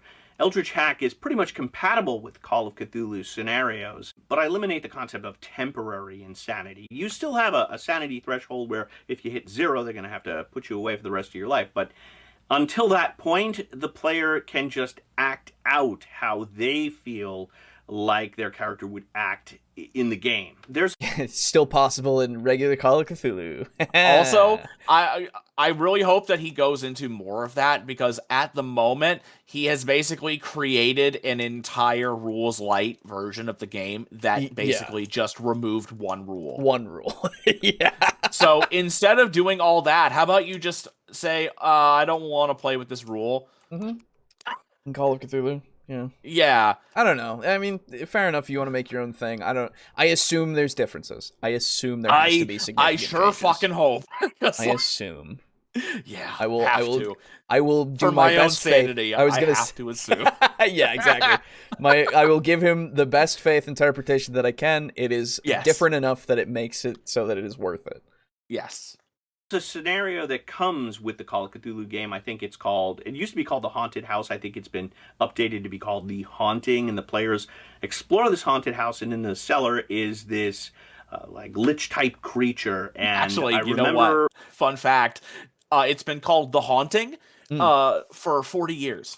Oh, interesting. Huh. It's always been called The Haunting, but that's just a minor thing. Yeah. It's nothing. It's just interesting. Yeah. My friend Jean is playing an investigator, and the other investigator is played by my wife. She's playing his fiance, and he uncovers this thing from the wall, and it mind blasts him or grabs him or something like that. And he goes down, and I ask her what she's doing, and she says, "I'm running." And I said, "But he's your fiance, aren't you going to save him?" And she said, "No, I have a 15 appearance. I'll find a new fiance." That's the way I prefer to play this scenario. Whoa. Appearance does not. Never mind. It's unless he's talking about he has a 15 appearance. No. In which case, wow. I think she was. I don't know. It doesn't matter. Yeah. But like, what the fuck? He's now saying this is how I prefer to play the game, in which I go, yeah, this could still happen even with regular Call of Cthulhu. This can like, happen in D&D. I would imagine what happened is they saw the thing, they took their sanity rolls, and then they didn't lose enough to do a bout. And even if they had, well, the way that you run it seems it wouldn't lead to what you want because you run it wrong. As far as I can tell. Correct me if I'm wrong, I guess, but it doesn't sound like you know what like the Bouts of Madness say for their rules. Or at least the minutia of it. Yeah, exactly. To be fair, well, okay, you know what? I don't know if I can really call it minutia anymore, or if it's something that it's easily missed, because you know that paragraph that I read that was all that? It's like, oh, the keeper can either take it or tell you how to play it. Yeah. That was literally the first paragraph. Yeah, Bouts of Madness. That's what I'm thinking, right? Like it's right there. Yeah. So it's kind of hard to miss. I like using this word, and I also sometimes don't like using this word. It's very sus. It's very sus. It's just strange that you would do this. I don't know about this one. There, you Chief. sussy baka. I love using that word, I'm not gonna lie. That's fair. Oh, I have a 15 appearance. I'll find a new fiance. That's the way I prefer to play this scenario. I'm sorry. I'm thinking of 7th edition. In the older editions, 15, it used to go 3 to 18. Yeah. So 15 is high. Okay. Yeah. I was confused. In 7th edition, it goes 15 to 90. Oh, yeah. Gotcha. Yeah, they changed it. And I'm like, what the fuck? What are you on about? Yeah. But okay. Instead of her, okay, you went temporarily insane and you run away, that's taking away her autonomy. Here, in this case, she chose to run away, which means even though she missed the end, well, that's the end that she created for herself. A similar mechanic in 5e, a dragon's frightful presence, the player... Yeah, again, before we get to 5e, it doesn't, like, so... Fear in Call of Cthulhu and fear in D&D are not the same thing. Yeah, it's not. It's as simple as that. At the same time, it's just one of those things of, like, even in your Call of Cthulhu example, you could have had this, like, you could have had a number of, you could have had 10 different things happen with a bout of madness. Well, the thing is... Literally 10 different things. Well, the thing is, I don't know if he knows that. I don't know. It's, again, I'm wondering, that's all. I'm not going to make any claims. I'm just wondering what's going on. And that's why I'm like, he might. Because he was the one that specifically said that's like, oh, you either run away or you go in the fetal position. Right, exactly. And I'm like... that's not all they are. I don't... and then there's the paragraph that is literally the start, so I don't... It's very... my brain! Why you gotta do this to me, Dungeon Craft? Why do you gotta make me flex my Cthulhu knowledge at you? Players have to make a saving throw. It's a wisdom, I think 19, or you get disadvantage to all attacks. And again, I'm not really crazy about that rule because it's not saying the player is not scared. It's saying, okay, if you fail this one roll, your character is so scared. What the fuck are we doing? Wait a minute. What the fuck is the problem with that now? Wait a minute. So that's a problem? Okay. So now we're conflating, I guess. Now we have to be scared of the dragon in real life to be affected in the game? So if it's a decision, like, if it's the decision of self-preservation more so than fear, would you also just count it as fear in that instance? Or is that, like, that doesn't matter. Yeah. That's completely off the table. That doesn't matter at all. I guess it's more just the fact that the rule itself, what happens is, if you fail it, you become afraid. Frightened. And when you are frightened, you have to not move closer to the thing. You don't have to run. Okay? You just can't move closer. You can't move closer, and you get disadvantages on all of your checks, basically. And at the end of every round, you get the ability to shake it off, basically. That's true. To roll again to see if you beat that DC. Now, so you have an issue with the fact that the mechanic itself, the awesome might of a dragon, would potentially kick in that internal instinct fear. Yeah. For your character when your player is like, nah, I'm good, we can take it. Like, I want you to understand that the simulation of this fight or flight response is kind of what that is. Like, that is what you are simulating when you are rolling for it. And you can, again, shake it off, and you as a character can go, fuck. And you as a player can go, I know we'll be fine. Like, these are all different things that happen. And you can, I don't know if you know about this, but you can, like, have one side of your brain that you go, yeah, I know that this is, I know that this is not real life. And you can have the other side of your brain that goes, I'm having a great time being this character, and this is real life to me. Like, you can compartmentalize. What? I don't believe you. Like, how is this, like, this is a very personal issue. This is not a problem with the fear in D&D. This is just, you don't like how it works.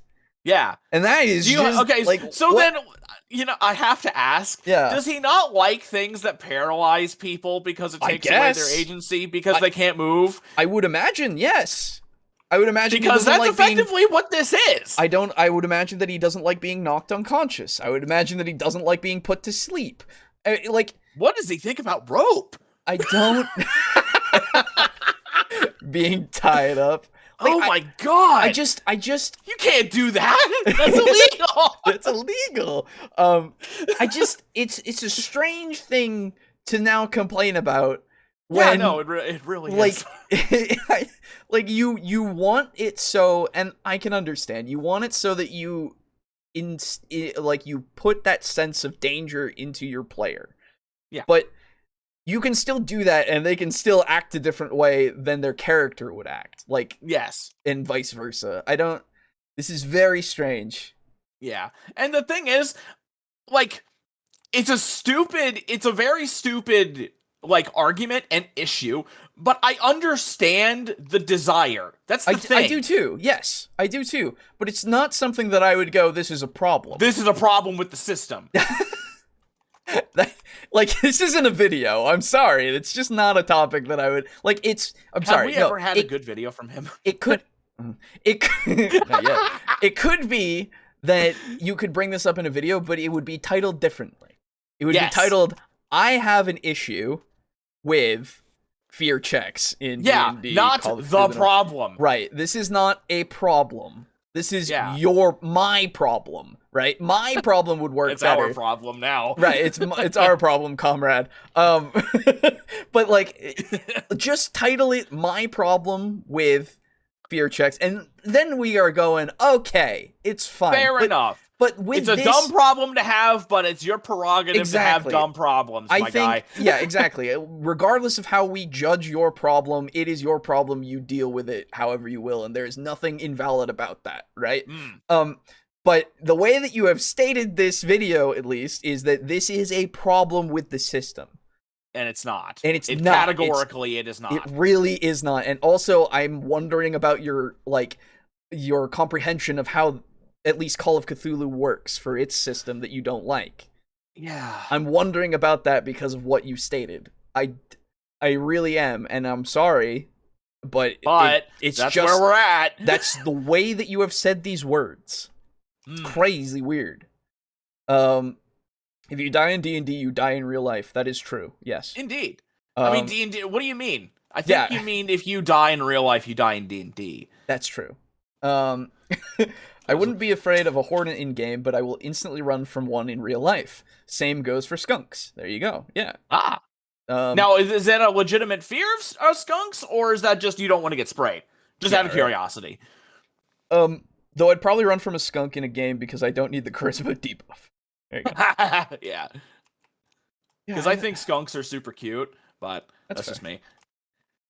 They're bungling with their weapons, and it takes away player autonomy. A better rule is the old school vampire rules. Old school vampires drain 2 levels, automatically no saving throw from anyone they touch. And this makes vampires really scary. Once the players find out that they're in a vampire's castle, if they've ever encountered them before, they're like, whoa, vampires, they drain levels. Let's just back up here. I know there are players that really don't like that rule because they don't like the idea that their characters could lose levels permanently, but I really like it. It makes them afraid of vampires, which... You see what you're doing here? You're using words. Yeah. You see what you're doing here? You're using words that are very subjective. Mm-hmm. You are saying, like, this is all that you are doing. I want Not you to mention... Sorry, go on. No, I just want you to realize this. That's all. Yeah. So now here's another thing. So here's a question for you, Alejo. Okay. Let's say you have a wizard. Okay, I have a wizard. And I think it's level 5 for Fireball, right? Yeah. Okay. Let's say you go into a wizard's den and you're a level 5 wizard and you have Fireball. Okay. Vampire slaps you in the dick. Oh, my dick. You've lost 2 levels. Yeah, can't do Fireball now anymore. You cannot cast Fireball. To me, that sounds like you've lost player autonomy, correct? Interesting. Now here's the thing. That is not a status. No. Those levels are gone. Yes. And that you are... 1, the levels are gone, and you have to re-get them. Yes. 2, this is an older version of the game where wizards are made of fucking tissue paper. Yes, also true. Yeah. To me, this sounds a hell of a lot worse. Yeah. If we're going to use the player autonomy argument, then you're absolutely correct. I feel like it does take away a lot of agency from the player. Yeah, because he also said no saving throw. Yeah, it just true. happens. Yeah, no, you get a saving throw against fear. That's true. You do. And there's no healing spell that gives you levels. You would need to wish. Yeah, that's true. Or like deck of many things. Yep. I think. Yeah, deck of many things can do that. But other than that, you just have to go through your experience again. Yeah, and the amount, and 2 levels is huge back then. And again, for a wizard, the chances of you dying before you get those levels back, pretty fucking high. Very high. Now I will give this, that potentially this is a scenario that's a little hyperbolic in some ways. It is.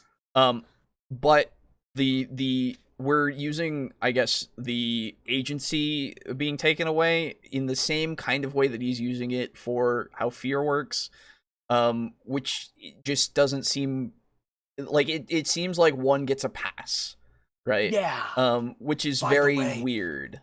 I finished the Halloween event and they gave me a headgear called Deep One Galactic, and it's a fish monster, dude. I didn't know that. Hell yeah! There you go. I only knew of the scary rubber mask and the hooded monster, but you also get horned horror that looks like the devil. Oh hell yeah! That's amazing. Anyway, nice. Go on. Sorry. No, you're good.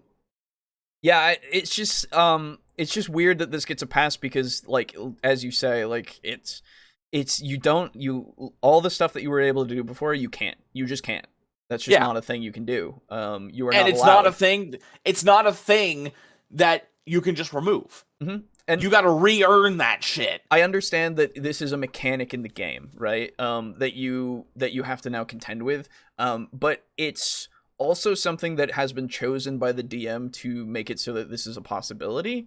Now, is that also something that could be said about Call of Cthulhu in the way that it works? Not to the same degree. Yeah. I wouldn't say, but it is definitely at least somewhat similar, but not the same. Yeah, it's certainly not. And obviously, me saying the whole "you lose player agency," that's kind of me being a nitpicky dick about that. Well, but I think it's fair to bring up. Yeah, right? it barely applies, but Right. barely still applies. Yeah, that's true. And if we're going to be saying that the way that the rules in Call of Cthulhu or D&D take away agency with their very mild effects in some cases, I think it can apply just as well. Though I am perfectly willing to be wrong on this if somebody makes a compelling argument. Yeah, and the thing is, like, I understand the desire to have your players be like, oh shit, there's vampires. But there are lots of monsters that players can be like, oh shit. Well, even so, you can still do it with vampires. You just have to make them work that way, you know? Yeah, you can do it with any monster. Exactly. And also, I feel like it's also worth pointing out that this fear in the players is purely 100% metagaming, too. Yeah. So, I'm not 100% sure how much this really... you know what I mean? Yeah, you're relying on the knowledge that they would have that vampires exist in D&D, and that the way that they work will harm their characters in such a way that the characters would have no idea. Well, no, what I'm going off of is obviously, vampires are a very common myth. You know, I'm fully willing to be like, yeah, your players know what vampires are. That's fine. Sure. My thing is that your players are afraid of it purely because you're going to lose a number. Yeah, no, that's what I mean with the sense of you're working off what your players will know what will happen to their character. Yeah. Instead of what the character will go like, oh, if I go in there, I'll become less strong. Yeah, they don't really that's not a concept that really comes up into play unless they know that something will zap their literal strength. Yeah. Right? But with the experience thing, again, as you're saying, it's a metagame thing. You're like, but at that point, if you're not doing that, then you're springing it on them for them to learn how that works, right? Which is fine. And then once the characters have experienced it, then you can have the characters go into more of these situations like this. Yeah. Right? But that requires you to have that happen to the characters for it to work and make sense. Mm-hmm. Already. Like, you can do this in a way that can work narratively, where, you know, your characters show up and they're like, hey, we're new in town, what's good? And they go to an inn or something, they go somewhere, and they see a vampire show up and level drain somebody. They're like, oh shit, that's not good. That's spooky. Well, that's the other thing of, like, learning about an adventurer that went to fight a vampire, but he came back and he was unable to be as heroic as he used to be, you know, he was significantly more flaccid. Right, exactly. After the encounter. That's true. It's very unfortunate. Yeah, he went to the medics for everything, and they just don't know. They just couldn't do it, man. They just couldn't do it. He's got to have a belt of giant strength on it all the time. It's very sad. That's right. He's got to use it. They had to cast enlarge, reduce, and permanency, man. It's it's a real problem. Yeah. Anyway, he's in hundreds of golds of debt. Like, it's a bad time. I hear those two people are making a business out of it, and one of them was named Cialis, I want to say. And one of them was, what the fuck was it? Like Happy Bob. Remember that shit? Oh, God. Or no? No, I don't think so. It's those fucking commercials where the guy is, like, constantly smiling and, like, giving a thumbs up. Oh, yeah. Yeah, you know what I'm talking about. Okay, I know the commercial. Yeah. Yeah, you know the commercial. Yeah, I do. Everybody does. But yeah, it's that's something you need to set up in order for it to, like, work, because it would then be in conjunction with both your players and your characters so that it would work well. But otherwise, if you're just springing that on them, you're working off of previous knowledge. So it's like, what are we doing here? You know? Yeah. And you're trying to evoke a fear that doesn't translate into the game. Yeah. That's my thing. At least until it's until it's linked. Established, yeah. Yeah. I mean, it's not a phobia of skunks, but I think getting sprayed is a reasonable thing to be afraid of. Oh yeah, absolutely. I was just curious. Yeah, because I know that some people do have like a straight up fear of skunks. Yeah. I guess what might be less rational is extending the same fear to badgers with white stripes. Yeah, I mean, that's just because just keeping yourself safe from being sprayed. That makes sense. Yeah, I don't think that's what less rational. Jesus, I don't think that is an unwarranted thing. Yeah. Because if it looks like a skunk, it could be a skunk. So, absolutely. Just the whole purpose of the rule. Then again, this doesn't take away player autonomy. They can fight the vampire if they want to, but instead, the player is afraid, so they choose not to engage with the vampire. Or if they do, they try to take the vampire by surprise, which is what Van Helsing does in all those Hammer horror films. Like, they're always trying to sneak up on the vampire during the daytime when it's in its coffin. That's the trope the old school games are trying to replicate with that level drain. I think it's a missed opportunity. Is it? I guess. No, it's not. So, like, they're trying to replicate it drinking blood.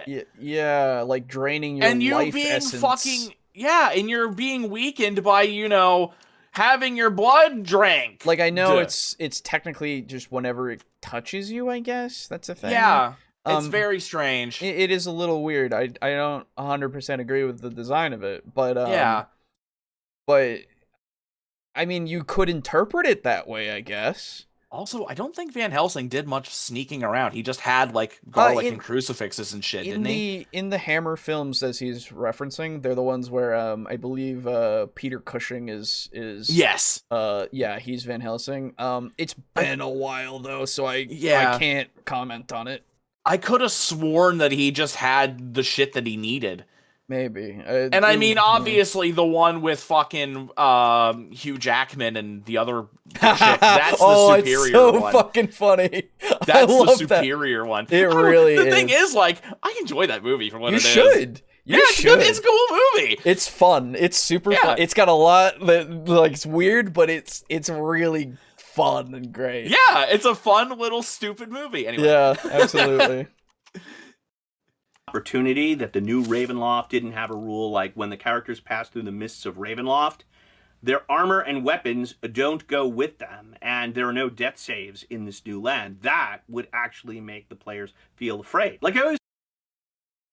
So I think that's way too extreme. The no death saves, that's extreme. Yeah, I get what you're trying to go for. And to a degree, I would be fine with it, like, reducing death saves to, like, 2 instead of 3 or something, Yeah, like, that would be something less. Like that, sure. But, like, taking away their weapons and armor right as they go through the mists, like, what the fuck? Yeah, no. Yeah, we want them to be naked babes going into the, like, it's a totally different, like, atmosphere in that case, which, if that's what you're going for and you explain that to the players, that's fine. But if that's just inherently a part of how that game works, then all of what they did to make their character is now for nothing, right? Yeah. Like that's a lot of player agency being removed. That's what I'm. Yeah. So a little bit actually, because because now they don't have their armor. Exactly. They went to go and buy all the stuff for their character to have as equipment, or if they didn't know about this beforehand, I guess. And once they go through, they just don't have that, right? Yeah. And then they have to contend with getting to the town and getting their stuff if they can even sell that stuff. Yeah. Like it's interesting as a concept, but I would literally talk to my players and be like, "Yeah, okay. Do you want to do this or do you not?" And then they would go, "Yeah" or "No." Yeah. And then fucking hell. Another thing, I keep bringing him up. I'm sorry. It just keeps coming up. He's done Ravenloft too. You know who I'm talking about. Yeah, Seth. And one of the things that he, I forget exactly what. Oh, I remember. So he had an issue with the mist, where I think in either the old version, I think it was the old version, where if you go through the mist, you start taking damage or something like that. You start burning. Yeah. And then I don't quite remember, but anyway, and he was like, why can the gypsies and all the other people, why can some people go through it and others can't? There's a reason. Yeah, and there is a reason, and I think it was the reason that was what he didn't like. And so what he did was, instead of the thing that they had in there, because I forget exactly what it was. I'd have to watch the video again. But he made it so that the gypsies have like this enchanted candle that if they light the candle and then they go through the mist, that's how they're able to go through and not get like turned around and wind up back in Barovia. Because I think there was something where it's like, if you try to go in the mist, you either are like back, burning. Yeah, you wind up back. But it just, but I think he said that like the module doesn't say exactly why. So I forget. It does. Okay. I'm pretty sure, because a lot of the residents are trapped souls. Yes, they're like trapped. They're trapped in Barovia. And the reason why they can't go through, or they can, is some of them are that, and some of them aren't. Some of them are in league with Strahd, I believe, and those are the ones who go out to fetch like adventurers and stuff, and to get them to come in, I believe. If I am remembering correctly, I could be wrong on this, but and the ones that are the trapped souls will just go back to where they were because they have that's their purpose. They're there to be there, and they can't leave. Like, even if they're like, oh yeah, we're going away to be married in that land over there, and they'll go through, and then the next day they'll just be back in the town, and everybody will be like, yep, they're here. Yeah. Right. Okay. Like it's just one of those. I think that's the thing, but I could be wrong. Yeah. So, yeah, because... But I mean, that's a fine way to do it as well. Like, there's no reason. Yeah, we were talking... I feel like I've lost what we were talking about. So he doesn't like the... Oh, what he introduced to make the mist. Yeah, the mist thing. Yeah, so I think that's a far better way to do it. Like, here's the other thing. If you're running Ravenloft, why would your players just leave? Well, potentially because the characters might try to for a second, right? And then you teleport them back and they go, okay, well, we can't. Because logically, if you're swept into a land where everything's misty and it's shit, you'd probably want to leave. Unless it might be into like that. Right, it depends on the character, right? Like, some of them might try to leave, some of them might not. I think it's fine if... Well, the weather's probably pretty nice. No, it's cold. Not. No? No, it's pretty bad in there. Oh, why? It's like eternally overcast, in fact. What the fuck is wrong with that? That's awesome. I mean, I like it. You're right. But I think there's some other stuff that's pretty bad. Okay.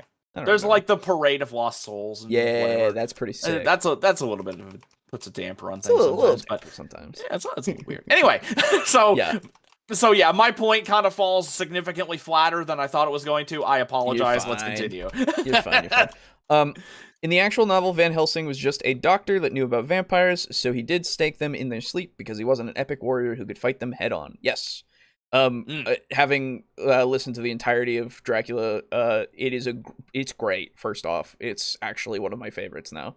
Like, fantastic story. I really like the way that it was made and everything about it, really. Nice.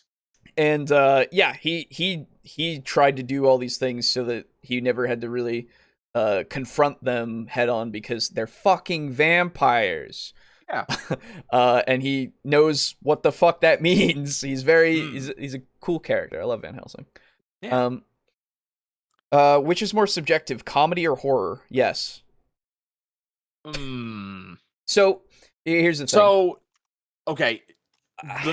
Yeah, go on. So technically, comedy isn't subjective. Humor is subjective. Yes, that's true. Comedy has a logical progression that you can go through to set up jokes and payoffs or punchlines. No, that's humor. Comedy is merely is the thing that people find funny, whereas humor. Wait. Yeah. No, humor is the thing that is fucking hell. Okay, so which one is subjective? Comedy and humor.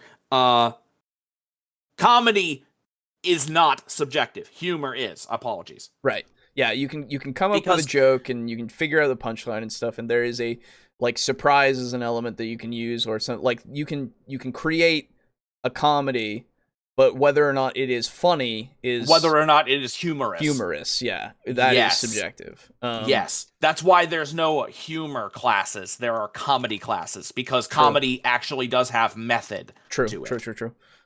So but I assume that's what you mean. But is humor subjective, more subjective, or horror? And I would say both are equal. Yeah, I would say both are. Well, okay, some kinds of horror are not actually.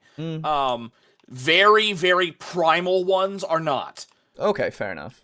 So, long story short, Vsauce, you know Vsauce. No. Hey, Vsauce, Michael here. Yeah, Michael. He did a video on trying to find, I believe it's called Mindfield. That's his series. That was that series. Yeah. He did a video on finding the scariest thing ever. Oh. And essentially what he means by that is what will scare the most people the most. Fair. Yep. And there was a person who was born without the portion of the brain or a mutation in the portion of the brain that allows people to feel fear. Ooh. And she was never afraid of anything ever. And so it actually, had... There you go. Perfect. She had issues in her life because she couldn't feel fear. Yeah. And so she submitted, or she acquiesced, or submitted herself to lots of different scientific testing, to see if they could make her scared. And they tried many different kinds of things. Nothing worked. The only thing that made this person with literally no portion of her brain that was able to feel fear. They made her feel fear by subjecting her to a controlled suffocation kind of thing. Oh. So basically they put on a mask they put a mask on her that made it so that she was not getting enough oxygen. And they were they were slowly increasing the amount of other gases, and she was not getting enough oxygen. And her body began to react to that, not her brain. Oh. So technically, the scariest thing for all people is drowning. It's the sensation of drowning. Interesting. Because it is something so primal that your brain does not feel it, which is fucking weird. That's strange, yeah. Yeah, It's very strange. I highly recommend the episode. Super interesting. Yeah. It's actually one of the free ones. Oh, good. There you go. Yeah, it's on YouTube. Yeah. There you go. So question answered. Yeah. In very, very specific cases, horror is not subjective. Yes, exactly. But in a broad colloquial sense, very much so is. Yes. Sorry. No, you're good. I keep fucking going off on these huge. That's long fine. tangents. No, it's very interesting. I'm glad you did. He was the character Van Richten was based on, but that's probably obvious. Yes, yeah. Van Helsing is Van Richten, basically. Yep. I don't know if they've made Van Richten an epic hero now, but he wasn't originally. Oh, probably. They've messed around with Ravenloft so much that I don't really know much about it anymore. Dude, one day maybe I'll look at Van Richten's guide. I don't care to, though. It's fine. Garibay doesn't feel fear. That's true. He is above it. He is transhuman. Yes. We all know this. Yes. Anyway. Found that weird. There are these evil mists that allow the players to walk through with their best weapons and a +5 Holy Avenger. What's the deal with that? Another simple way to cause fear is just to roll your dice out in public. I recently created a villain called the Ginormous. That doesn't equate. No, it's tension. That's what it is. Yeah, that's not fear. Not necessarily fear. They're not necessarily linked. So, but I get what you mean, I guess. But that, again, tension. Yeah. It can lead to it, but it is not always, caused by it, you know? The thing, it's just driving me crazy that these aren't linked. That's not... I guess if you use it in the scenario of are you going to die or not, then that could cause it every time. That doesn't cause fear in the game world. It's only outside, so it's all metagaming. Yeah, that's also true. I don't think that it's a problem to want to create that tension for your players when your characters don't know it. That's a different thing. This is a different conversation, right? Yeah, that's the thing. Yeah, very strange. I don't know. Okay.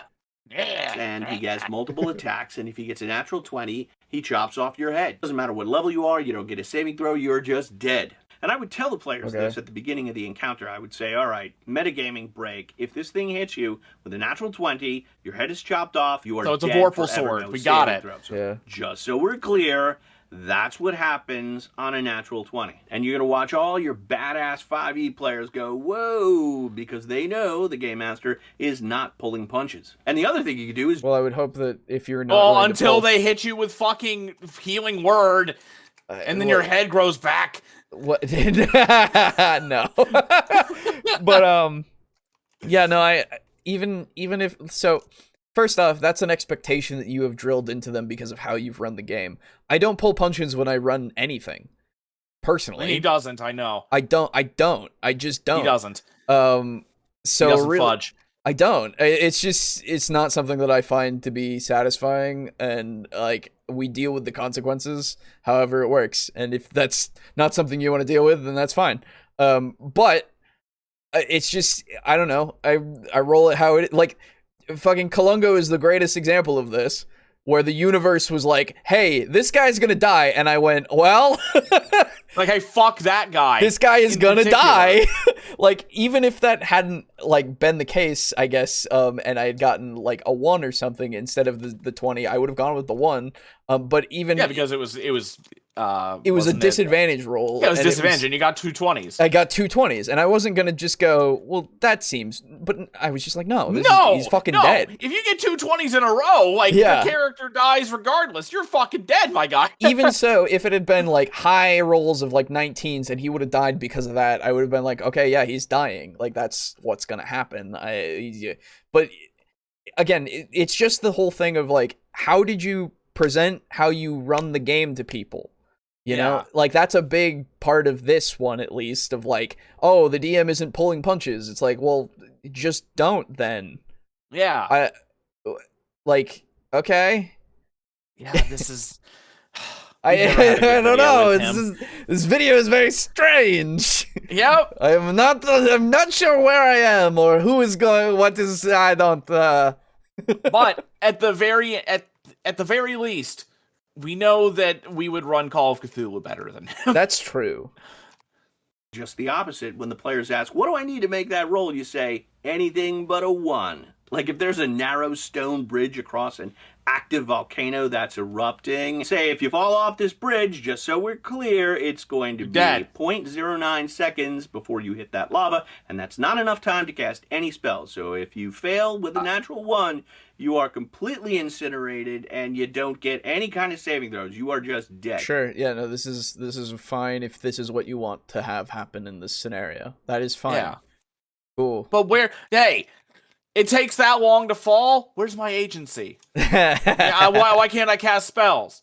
That doesn't seem fair. Where's my saving throw against falling? It's one of those things where if we want to get real technical, you take 12d something damage from lava. The fall, and then... Well, yeah, there's also the fall, right? But yeah, because lava's relatively solid. Anyway. Yeah, true. And then you in the grand scheme of liquids. Yeah, that's true. But yeah, anyway, like it. Yeah. So we're here, and I guess this is the point that you're trying to inspire fear. So again, don't worry, I fear you. You're appealing to metagame knowledge to make it so that they are afraid as players, but the characters themselves might not be. Still. So what happens then? Is that okay? Are you only concerned with how your players feel and not how the characters are going to act? Are they always going to act in alliance with how the players act? Because if that's the case, what's the point of even going to the next step? Just put the players in the game. Yeah. Right? What's the point of the character if they're just a self-insert? Yeah. Like that's where we're at. Point. That's where we're at. Because that's all I've been getting from this is I want my players to feel the fear so that they make their characters make the decisions with the information that the players know. Just isekai them. Right, exactly. I'm like, okay, so I guess God talks to them on occasion, and then the players go, hey, character, you are going to be afraid in this situation because God told me so. Yeah. and you go, okay. Like, can you ask God to not tell us to be scared? No! Because I'm scared all the fucking time. Right. I just want to fucking shive. I don't wish to be scared anymore. I only wish to be happy. But, like, legitimately, I don't understand what the point of playing a role-playing game for a character to have their decision, like, for you to act in character, when you keep coming out of the game and going, be scared. And now that you're scared, your characters are scared. Exactly. If you aren't establishing this in session 0, right? If you have to take the time every session when something actually dangerous is going to come up and go, okay, I got to take a moment to tell you guys that we are fucking dying if we fall off this bridge, all right? And then they go, yeah, we know. You told us that this game is going to have, like, really dire consequences in dire scenarios. Thank you, sir. The thing is, like, I don't even know if that's the response. Well, that's the response I would give. Well, the response that no. So, like, you can get whatever response you want. Yeah. But the response I feel like he would get is, yeah, we die instantly from next to everything. Oh, we know. Yeah, fair. And here's the other thing. If you have stuff like that all the time, because I don't know, from at least from what you're describing, I assume you don't do this in every game, right. But it feels kind of like this would get old. And they would be used to it, and thus they wouldn't be scared anymore. Oh man, it's a vampire. We're used to the level drain. We know what it does, and we know how to avoid it. Therefore, they are not scary anymore. Right. Oh man, it's a lava bridge. If we fucking fall, we're dead. This is expected now. So it's not really scary, it's just something to avoid. Yeah. It becomes less about fear and more about self-preservation. Yeah. Right? Because like, if everything is like, I understand the everything is going to kill you, so I'm afraid of the world thing. Sure. Yeah, that's you. Right, yeah, sometimes. But I can understand that, but at the same time, I don't think that that's how my character is going to feel all the time. Sometimes they're going to have some confidence, okay? Like something that I am very foreign to, or is foreign to me, excuse me. But you know, well, you're foreign to it as well. Yeah, true. We haven't met. You're from yet. Mexico, we know. Yeah, exactly. Sorry. So like it's one of those things where it's just like, what the fuck, you know? Like, why? What's the point? So you know what's great. I was thinking about it, while we were, at this point. Yeah. You know what would really help with this? The whole issue of, getting to the point where, you're used to the awfulness, if we want to reference Cthulhu. Sure. You know what would really help with this, actually? Having a role for fear. So that, you can fail that and your character can be scared. Yeah, man, so that would be pretty helpful with combating, getting used to it. What it seems like that this I'm so glad I can swing that around. Oh, absolutely. No, it's good. Anyway, what it seems like that this person, this Professor DM, as he likes to be called, what he prefers is to just have a game where we just act, and that's it. Roles and stuff are really getting in the way of what he really wants. Yeah, so, it seems like he just kind of wants a drama class. Yes. And, to be fair... Sure. That sounds fun! Yeah, do some improv. Start an improv group. That sounds really fun. Go for D&D themed improv group. That's Absolutely. Cool. It's called LARPing. Yes. So, go for it. Absolutely. it's fine. There are, again, the systems that you have in place that you have created, at least in this video, and the ones that I think you prefer are the rules light ones where you don't roll as much. That's fine. Yeah. Absolutely fine. Again, to look at your title, these aren't problems with the systems themselves. They're things that you prefer. Yeah, these are personal issues. Yeah. So, again, what is the point of telling me that, like, in the game that I am playing that has all these dice and these rolls and the DCs and such, that we just don't need them anymore? Because at that point, like, why are we using the system? You know? Why are we playing this game? You know. With you. Right. Okay, that's mean. It's entirely seeming for the young man killed in battle to lie mangled by terrible dice rolls. In his death, all things appear fair. Homer. Yes. Simpson. It's philosopher, that man. Oh yeah. He wants freestyle. Freestyle isn't bad, but I prefer it in a play-by-play post forums. Yeah, or play-by-post forums. Yeah, exactly. Because that's, like, it's one of those things where if you don't want the structure, that's fine. Just, there are different mediums that will work for you in that case. And that, again, it's fine if that's what you prefer, but this isn't that. And we don't need to say that this is a problem because it has it, you know? Yeah.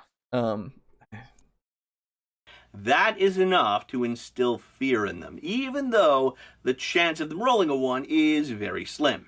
And that's how I make it's a 1 in 20. It's not that slim. If you have other suggestions, drop them in the comments below. Also below, you'll find links to Dungeon Craft on Facebook, on Patreon, on Trpg, where you can get a PDF of my horror game Eldritch Hack, which comes with a scenario Cloakhouse, and you can get my 5e compatible Deathbringer rules as well. This is Professor Dungeon Master for Dungeon Craft. Thanks for watching. I'll see you soon. May all your rolls be 20s. Deathbringer again. My only fear is this guy will die of old age before he gets to 100,000 subs. So click the subscribe button and get my t-shirt below. And watch more Dungeon Craft. I'd rather not, thanks. Oh, don't worry. We will. I know. That's the worst part. We will. Once we got into the points, then it was like, oh my god. Yeah, so have we had a good video from him? So far we've disagreed and had contentions with we've done 3 of his videos. That's it. And so all of them. All 3 of them so far, yes. It's one of those things where I think he just needs to start doing what I prefer, what I like, because again, it's totally fine to like that stuff and to prefer it. There is nothing wrong with that. But when you start making claims that these are problems, when you start making objective claims about subjective things, that's when we start running into problems. Exactly. Like, is what it is at the end of the day. There's like, who are we? You know, who are we? Who are we? We're nothing to nobody. And we've got like 5 subscribers. That's right. We mean nothing. That's right. He's too set in his ways. He might be. I don't know. It's one of those things where if he doesn't want to like look at it that way or do anything differently, then it's at that point it's like, I don't care. You're fine. Do whatever you want to do. Anyway, let's move on to comments, and then we'll be good for the evening. Before you start with comments, did you see that game I linked? Would you want to try that? I would, but my slippery ways have made it right. Yes. So you know what? I have $10. Would you like it? I get paid on Friday, so you don't have to worry about now. It just yet. Yeah, I get that, but I'm good. I'm good. But Friday, Friday isn't today, and I want to play now.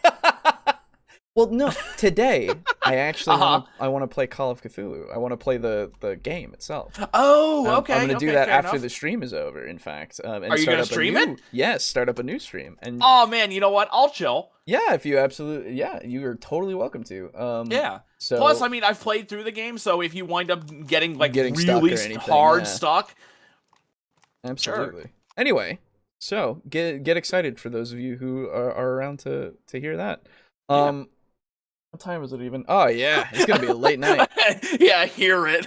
So play it like how I played fucking Republic. Just don't stream it. I just won't put it on the screen. screen, and I'll just exactly Make a few noises every now and then. That's right. Like, oh man, chat! If only you could see. That's right. Did you see that? Oh no, you didn't. Oh, what a shame.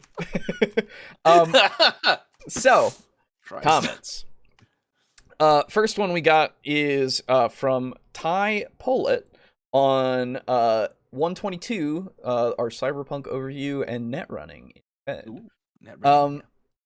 They say, so I'm coming at this from a quick reading of Cyberpunk Red net running reviews and having listened to this episode on Spotify. Oh my god. There you go. Hey. From Spotify. That's cool. You are physically connected to a mobile Wi-Fi reader, and you wear like a hacked and rebuilt Oculus headset that lets you see the virtual space. And if you die in the virtual space, the headset explodes. And it's more like an FPS avatar that moves as you move than sending a virtual dog to kill a firewall. Okay. So I knew about it killing you if you die. That's true. And I knew about the goggles because I do have the book. I've read that. Yeah, but I just felt that it was something that didn't really need to be included at the time. That's the thing. It doesn't really make sense if you think about it. That's the problem. Because if you're moving around in your meat space, in meat space, if you're moving around and you're traversing these levels, does everything conform to your current space? Or are you walking through walls, or is your avatar walking through walls? I'll give you this, that it could very well be that everything just works out the way that it does, and I guess it's more just well, so this is the thing, when you say an FPS avatar that moves as you move, that really fucks it up, because it's like there's a couch in the way, I can't move forward, you know? But there's not a couch in the virtual space. Exactly. So that's my thing. And me thinking about it in the sense of it being just a little thing in the top right or the top left or wherever you want in your HUD. HUD, yeah. Wherever you want it, and you just go through FPS style the same way. It's just you don't have to worry about walking into shit. It works so much better in my head, and it works so much better thinking about it. You know? Yeah. But regardless, if that's how it works, that's how it works. This is how it works for when I do it, so that it works for me. Yeah, exactly. Thank you. Yeah. Yeah, you're good. It makes me actually feel like I could play a net runner and not be like, oh god, you want a net run? Fuck. Yeah. You know? Yeah, I don't think it's as complicated as it seems, so. Yeah. Anyway, next up we have Timothy Martin on episode 123, our last one for Shadowrun. Hello there. The first video was fine. Second was, oh boy, not that good, but at least we got Ace Attorney Alejo out of it. Yeah. Yeah, that's true. Wow, that was a short comment from me not beating Lux for the word count this week, but in the meantime, who wants some more bands I found? They are Insomnium, A Raven's Age, Moonspell, and Dark Tranquility. Have a nice day, everyone. Thank you. Raven's Age? That sounds fucking cool. Sounds awesome. I think these are all metal bands. I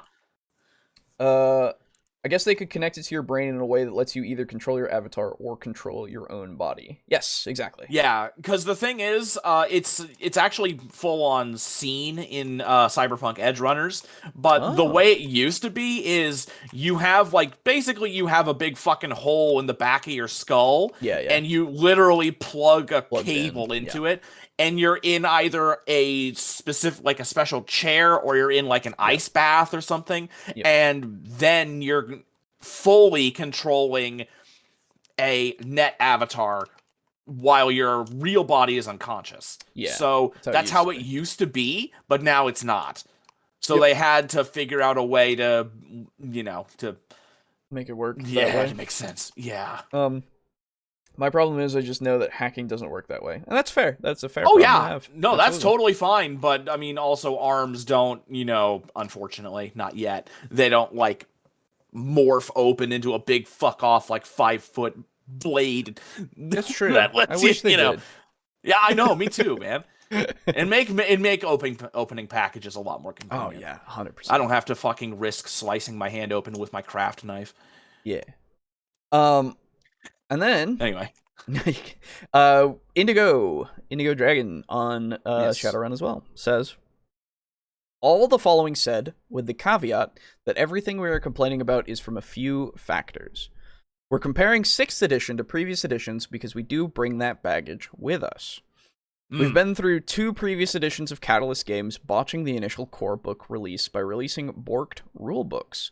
And 6th edition is Catalyst Games' 3rd edition where they have repeated history, and that alone has driven a lot of players away, aka really pissed off some longtime fans for having to go through another edition of the same rough edition release of a game these players really loved and just wanted to see treated with respect for once. And a few of us have looked at 6th edition from any perspective, from a new to Shadowrun perspective. Shadowrun. So they've looked at it from a to it. Yeah, from the perspective of somebody new to it. Okay. Shadowrun has always been a simulationist style of game, and we have 30 years of very particular kind of game leading up to the release of 6E. And I can admit that all of this may be subjective, but without further ado... Okay, yeah, as long as you can admit that, because everything you did say was subjective. The reason why 6th World is bad, or at least... I don't know anything about the previous editions, and I also don't agree that the 6th edition is borked, at least from what I have gained from it, from reading it and that video that we watched and everything. So I would have to be shown specific examples, I guess. Yeah, we would effectively have to go through the 5th edition and the 4th edition books, right, and then the 6th to see what the issues are. Yeah. Or at least the 3rd, if that's where the good one is, right? And but anyway, it seems competent enough for a new player, and that's really, I don't know. It's just one of those things where if you're used to the other ones, then fair enough, I guess. But at the same time, I would say the same thing about somebody who's used to AD&D who goes to 5th. It doesn't work that way anymore. And I can also see it as from the perspective of someone who liked Warhammer Fantasy and then Age of Sigmar. Yeah. Or no, End Times, I'm sorry. Yeah, I can see that as well. It's just one of those things where that's a personal thing, right? At the end of the day, it's a personal thing. And people don't like change of the things that they really care about, and that's completely fine. Absolutely, 100%. Anyway, the reason why 6th World is bad is because of how badly Catalyst Games borked the internal math of the core rules, completely left out key rules for making a full character, wasn't finished and wasn't playtested well, and is really badly edited. Okay. So then we would need to know a bit more details about the math that was left out, because if that is the case, that is fairly significant. Yeah. Well, we got the Edge system was designed to replace the previous edition's many tables of modifiers that contributed to its simulationist style of gameplay. And on the surface, at first glance, the new Edge system seems really cool. I read it and was like, this sounds awesome. But the way Catalyst Games wrote the rules and how it plays in execution are two very different things. In execution, the Edge system in 6E does not work as intended. At the few tables I tried playing 6th edition, all the players, I guess, spent more time trying to keep track of edge pools than actually die rolling their combat rolls, because there are enough different ways to get temporary edge from different areas that took up so much time that it made combats in 6E longer than 5E. And that was something that we did see that could definitely be a problem. Absolutely. So fair. So the intended design change of getting rid of table die pool modifiers to replace with the new edge system didn't work, at least for us. Yeah, it seemed to have backfired in some cases. That's fair. The other thing that I would give as a counter is, do the tables really not take as long as that? I would have to see the usage of those tables in in conjunction with the usage of these new edge rules, and see which one takes more time to see if it really is that much of a difference. Though it does sound that is coming from somebody that hasn't played either system, so I don't know. And I will take your word for it that it does take a longer time. than 5e. But you have given that one also was like bad. So I guess we'd have to compare it to 3. To really, so I think 3 was the one that we played 5. We played. I think. I thought I don't remember which 2. one we played. Was it 2? I think 3? so. I don't know. I don't remember. I don't fucking know. Anyway, regardless, it's one of those things where I guess a lot of things just depend, right? Yeah. So a lot of these complaints is definitely in part because of how those of us have previous experiences with previous editions coming into 6th edition, and we're like, what the literal fuck is this dreck? Other rules, weird changes like strength doesn't add to melee weapon damage. One of the either armor rating or body. If it's called armor rating in 6e, to be honest, I can't remember. I think so. Doesn't add to soak. Okay. The edge bonus to attackers to defenders is in the attacker's favor, so armor is doubly nerfed. Yeah, that's fair. I guess. I remember that. Because it's like, it doesn't matter if you are, like, if you win as a defender. Oh, right. Attackers always win. That's right. Yes, the attacker always wins in ties and stuff. Ties. That is true. That is weird. I feel like it should be the reverse of that, and we did say that. It pretty much is in every game. Yeah. The priority chart table is seriously botched. Taking a priority E in attributes is like signing a death warrant, and priority E in metahumans for anything but human is like, hey, I want to be a troll, but I'm more like a gimped human in wannabe troll disguise. Sure. Because there was a thing where it's like, oh, you can be a troll with any metahuman thing, but then your stats would be trash, basically. I guess. But that would still be, I don't know. I think it really depends on the balancing of it, and I would have to go through, like, we'd have to make so many scenarios and such to really test it ourselves. Really have to. We would effectively have to play test it to really get an understanding of it. I think anyway. At the end of the day, since we haven't played it, we don't know enough about it experience-wise. So I'm perfectly willing to admit that there are many things that I could be changed, like my mind could be changed on because of that if I were to play it. But I don't know. And I don't have the time. As much as we wish we had the time to play all the RPGs, we just don't. Yeah. Making it so you can apply any priority for any metahuman type weakened the most powerful meta variants like orcs and trolls and made them just lame. A 5th edition troll would beat the crap out of a 6th edition troll, rip off his arm, beat him with it, and make him then eat it, and then smoke a cigar while counting his nuyen. If he's dead, then he wouldn't be able to eat it. So true. The other thing is, like, I get that you're saying this, but I need examples. I'm sorry. Yeah, we need a bit more. We need data. Unfortunately. We need hard numbers, I guess. You cannot play a real rigor from 6e core. Magic is weak. Wait, really? Okay. Oh, okay. Magic is weaker, so needs the magic source book to make it finally workable. That I can see, I guess. The GM chapter is worse than Drek and does not teach you how to run this game.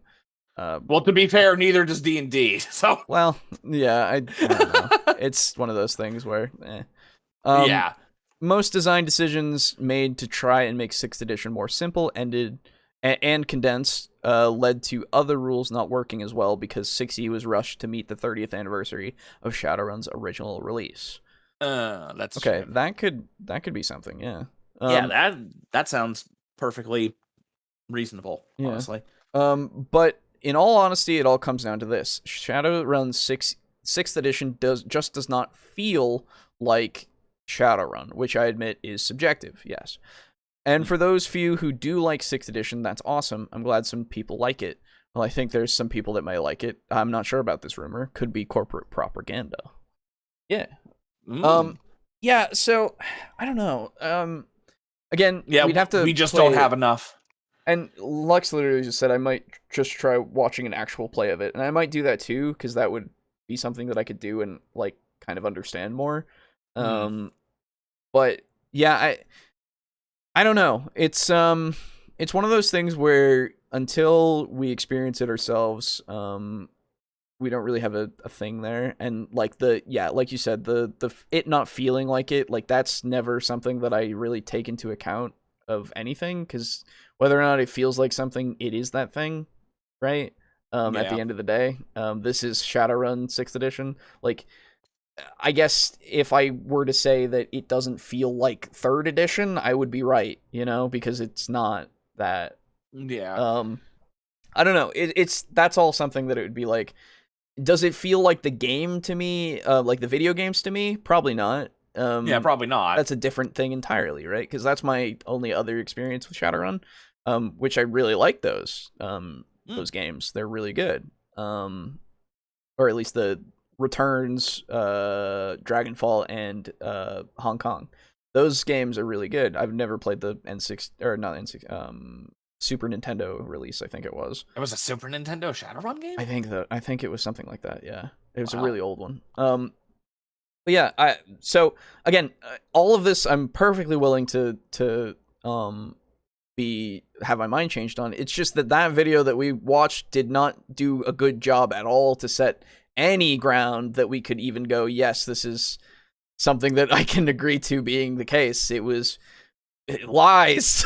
It was lies very and much propaganda and very slander. much. It's very strange to literally like obfuscate those facts that are in the book to fit the narrative that was pushed. So it's the same kind of thing where 4E gets this rap, and perhaps 6E is deserving of it, but I have seen no evidence so far to get me to agree to it, right? Yeah, because at the moment it seems like it's more so getting memed on than actual. But again, we would need more hard data to know for sure, because we're not going to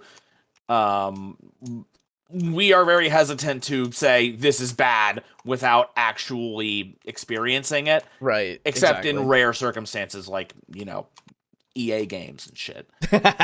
Yeah. Yeah, it requires a lot of evidence. You are an ace attorney. Hey. Thanks for the show, guys. I enjoyed it. Also, I hope you guys have fun with the bands. Thanks, Timothy. Enjoy yourself. Yeah. So, let's see. Yeah. Also on that episode, we have a Lux comment. Oh. I can confirm that I would like to know more about the cyberpunk system. I can think of at least one character concept I would be interested in using at some point in that setting. It also helps me to know that the net running mechanic isn't quite as unrealistic as I took it to be. It still feels like a computer program Pokemon battle to me, but I can work with it. Yeah. Yeah, I mean, Pokemon's still popular, kinda. Yeah. If I were running it, I would probably keep traditional hacking around as a thing you can still do, with net running as a higher risk system that you can use to get faster results, which is what you would need if you were doing it in the middle of an active mission. That would be enough to satisfy me. Granted, for all I know, that's how the system actually works by default. Moving on to Shadowrun. The first video makes 6E sound decent enough in my opinion, though I don't have any knowledge of earlier editions to compare it against. RPG publishing looks like a difficult business model to work with, though. Each new edition needs to bring something new to justify its existence, but companies also have to satisfy the preferences of their old fans. I'm not sure how many revisions you can realistically get out of a single concept. Oh, I think you can do it forever. That's the thing. It just depends on how you package it. And corporations. Yeah. At any rate, there would be a fine tightrope to walk between marketing, editing, and actual design for an edition to succeed, and a company can easily botch any of those things at launch. But personally, I would probably pick up Shadowrun 6E and play it. There might be earlier editions that I prefer, but you have to go through the door that's actually open to get inside. As far as magic in a technologically advanced setting, I like Final Fantasy, that's 7. Yeah, 7. Actually, RPG games in general fall under that category as often as not, so it's honestly a pretty normal concept in my mind. Yeah, for me, I just have this weird hang-up where I don't mind there being like technology, Mm-hmm. but not technology. No. Like since Cyberpunk is so focused on the cyberware and the transhumanism and all that, I just feel like it's an unnecessary addition to me. It's like icing and ice cream and cake and peanut butter, you know. Sure. For me, it's just too much. Yeah. Totally understandable. But that is just me. Mm-hmm. I suppose what's uncommon is for that type of setting to exist on Earth. There are a lot of urban fantasy settings, but the magic is usually hidden behind the veil. But the concept of a world where the veil broke down and magic came through into the human world is interesting to me. Yeah, that's Shadowrun. Yeah, pretty much. My other thought, although it doesn't directly apply to the default Shadowrun setting, is that any fantasy setting that isn't locked in an unrealistic medieval stasis is eventually going to evolve into a technologically advanced state. You don't necessarily have to write your story up to that point, but it's going to happen unless the world gets destroyed first. I'd personally like to see more non-Earth settings that deal with that instead of pretending that it won't happen or finding some excuse to avoid it. Yeah, I agree. And that's why Starfinder exists, you know? Yeah, pretty much. And it's also important in those kinds of settings to decide whether or not the magic becomes the technology or if... Yeah, that's the thing. It's because I think the example that we wound up using at some point was, why would you invent an elevator if you have teleportation magic? Yeah, that's fair. Yeah. Because, you know, you would just have a teleportation circle on the first floor that leads to the second floor. Exactly. Like, if it becomes a dying art magic, then like only certain people can do, then technology would far supersede it. It really depends on how you make the world go, right? I like the idea of magic being real in like a modern day, but it's something that is like hidden, right? Like it is not a thing that people. I mean, that's how it is now. Right? Exactly like today. But that's why the Illuminati. Like, how do you think the Illuminati have been so successful? Other than being lizards. Don't talk about it. Oh my god. Yeah. We won't be invited to the next meeting. Jesus. That's true. the next like sacrifice. Yeah. I really look forward to those. Yeah, me too. I really look forward to orgy night. That's right. But yeah, so it's an interesting concept, and I really like it as a concept. It's just one of those things that, you know. Yeah. Oh, I might speculate on the elevator question in the comment. Hey, there you go. Yeah. Do it. And then on episode 69, running love, relationships, and sex in TTRPGs. Oh, right. I was hoping the title was just nice. Stupid. Anyway, that's fair. I could have. But Timothy Martin says, looking around the backlog of the show and saw this one. Oh, now it's a party. On the topic of romance and love and that fun stuff, I think of murder mystery sex thrillers. Not sure what TTRPG would work best for that plot. I know D&D the best, so I would most likely use that for it, but who knows? There could be something better. So effectively what you're referring to is a genre of Italian films. Oh, the giallos. Giallo, yeah. Yes. That's right. Giallo films, where that is pretty much what it is every time, where there's like really, really grisly crimes, and everybody in the movie is so fucking sleazy that it's really hard to tell who the fuck did it, because everybody is so scummy and foul that they could have done it. The only thing that jumps out at me would be Gumshoe. I was gonna say Gumshoe. There you go. Yeah, Gumshoe jumps out at me, but I don't know how it handles that kind of a plot. The other thing that I would suggest is, if you want it to be a little more supernatural, is to go with Vampire the Masquerade. Yes, Vampire the Masquerade absolutely has tons of sleaze and slime all over it. You can use that kind of theming very easily in that, because there's a lot of debauchery that is just inherent with vampires. Yeah, really any system that kind of works with that. You could also do something like Isn't there a Western game that? Fuck, what was it? It's Deadlands? not. No, it's not Deadlands. Because that one's got magic and shit in it. True, that's right. Because what I'm thinking of is if you can do a Western style, like if you've got a system that does like Western stuff, you could really, really easily adapt it into like a gritty, like dirty, hairy cop thing. Yeah, true. Where true, again, true. you're in like the 70s and it's fucking sleazy as hell. Mm-hmm. Yeah, a lot of choices there for you. Yeah. My chaotic neutral sorcerer character, Leroy Alabaster. P.S. I came up with a name for him at last. There you go. Nice. Leroy would fit right in with a murder mystery thriller type story, if you know what I mean. Ha ha ha. No. He did not do anything shady, and that may or may not have started this plotline. Why do you ask? Anyways, roleplay aside, can't wait to see the episode. Will most likely give my 2 cents on the videos if you know me, or if I know me. But if not, have a nice day, bros. And in that same video, in fact, there's a comment from Timothy Martin. Hey, Nice. 2 for 1 time. Video. 2 for 1 time. Video 1 was meh, but video 2 by World Anvil was better in my opinion. Plus, I want those Beholder plushies they had for that joke at the start. Hell yeah. Damn, those plushies look cool, but yeah, as long as everyone at the table is okay, then go right ahead. I know me and Leroy are down for whatever. Also, side note, I was thinking about some more ideas about the topic. Orcs breed like bunnies, or at least that's what the video about D&D lore told me at one time, so don't call me on that. But if that's true, then playing orcs some sort of comedy-based thing would work, at least for a one-shot. I assume you mean like going through like a meat grinder kind of thing, and having it be more of a comedy thing, like what you were saying with the meat grinder.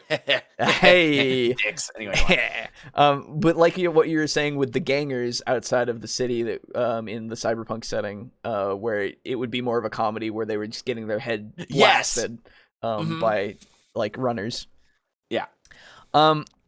The other idea is an easy one, but succubus and incubus characters are right there for the taking. The story writes itself at that point. Yeah, pretty much. Also, I'm hoping a succubus shows up in Devils and Dice at some point. Still not that far into Devils and Dice, so who knows? They do. There you go. Okay, that's all I got. Bye-bye. There you go. Goodbye. Cool. Anyway, good stream, but I didn't get angry. No blood for the blood god this time. Thanks, Lex. Yeah, no, it wasn't an anger thing. It was more of a weird, like, I don't know where we are kind of place. Yeah, what are we doing here? What are we doing here? Why are we still here? Just to suffer. Anyway, that is the show. Thank you, of course, to all of you who have watching, or are going to watch. And thank you specifically to our patrons. That is, of course, Draco Kraken, Mog Zero, Rick, aka Unit Rico, Slazer, Steely, Drake Cross, Chris, Destructive Knight Lux, Frozen Spaghetti, and our Tier 1 contributor. Of course, consider subscribing, getting our dice, doing a bunch of different things. It's all in the description, and I'm not your dad, so do whatever you want, really, at the end of the day. Unless that thing is going to hurt me, in which case I am your dad. In this case, don't do that. Don't hurt your father. Don't hurt your father. Your father does not want to be hurt. Needs your money. Needs the credit card number, the expiration date, and the 3 numbers on the back. Wacky numbers on the back. Yeah. No. Anyway, why are they wacky? I don't know. I've heard it wacky, and I love it that way. I don't know. Yeah, it's weird. Is it that white-haired guy from that meme where he's like, basically like Cameo, where you just get him to say shit? Yeah, I think something. It's like that African guy. Why are we still here? That's just right. to suffer. Yeah, I love that guy. I love that guy. Yeah, he's great. Anyway, all that being said, if you're new to this, hey, consider doing the subscribe thing and all of the other stuff, like sharing the video with people that you think might enjoy it. we've gotten a few new people around. Very cool. Thank you. Hope you continue to enjoy and such. Other than that, that'll be it. If you're still here and hearing this, well, I'm gonna be playing some Call of Cthulhu in a little bit. And Boo will be here for a little while until both of us get tired. There's a fucking mod for my grenade launchers, the engineer, that makes it like the fucking rocket jumper from Team Fortress. Oh, hell yeah, there you go. So it just makes it do like no damage, but I can propel myself. That's fucking sick. sweet. All right. Anyway. So we'll see you next time if you're gonna be around for that, but if not, then we'll see you in the Call of Cthulhu thing. Yeah. Goodbye. Fuck out of For here. now. Leave. Goodbye for now. Yeah. See you in like 5 minutes if you're gonna hang out, but That's not right. if not, then we'll see you whenever. Yeah.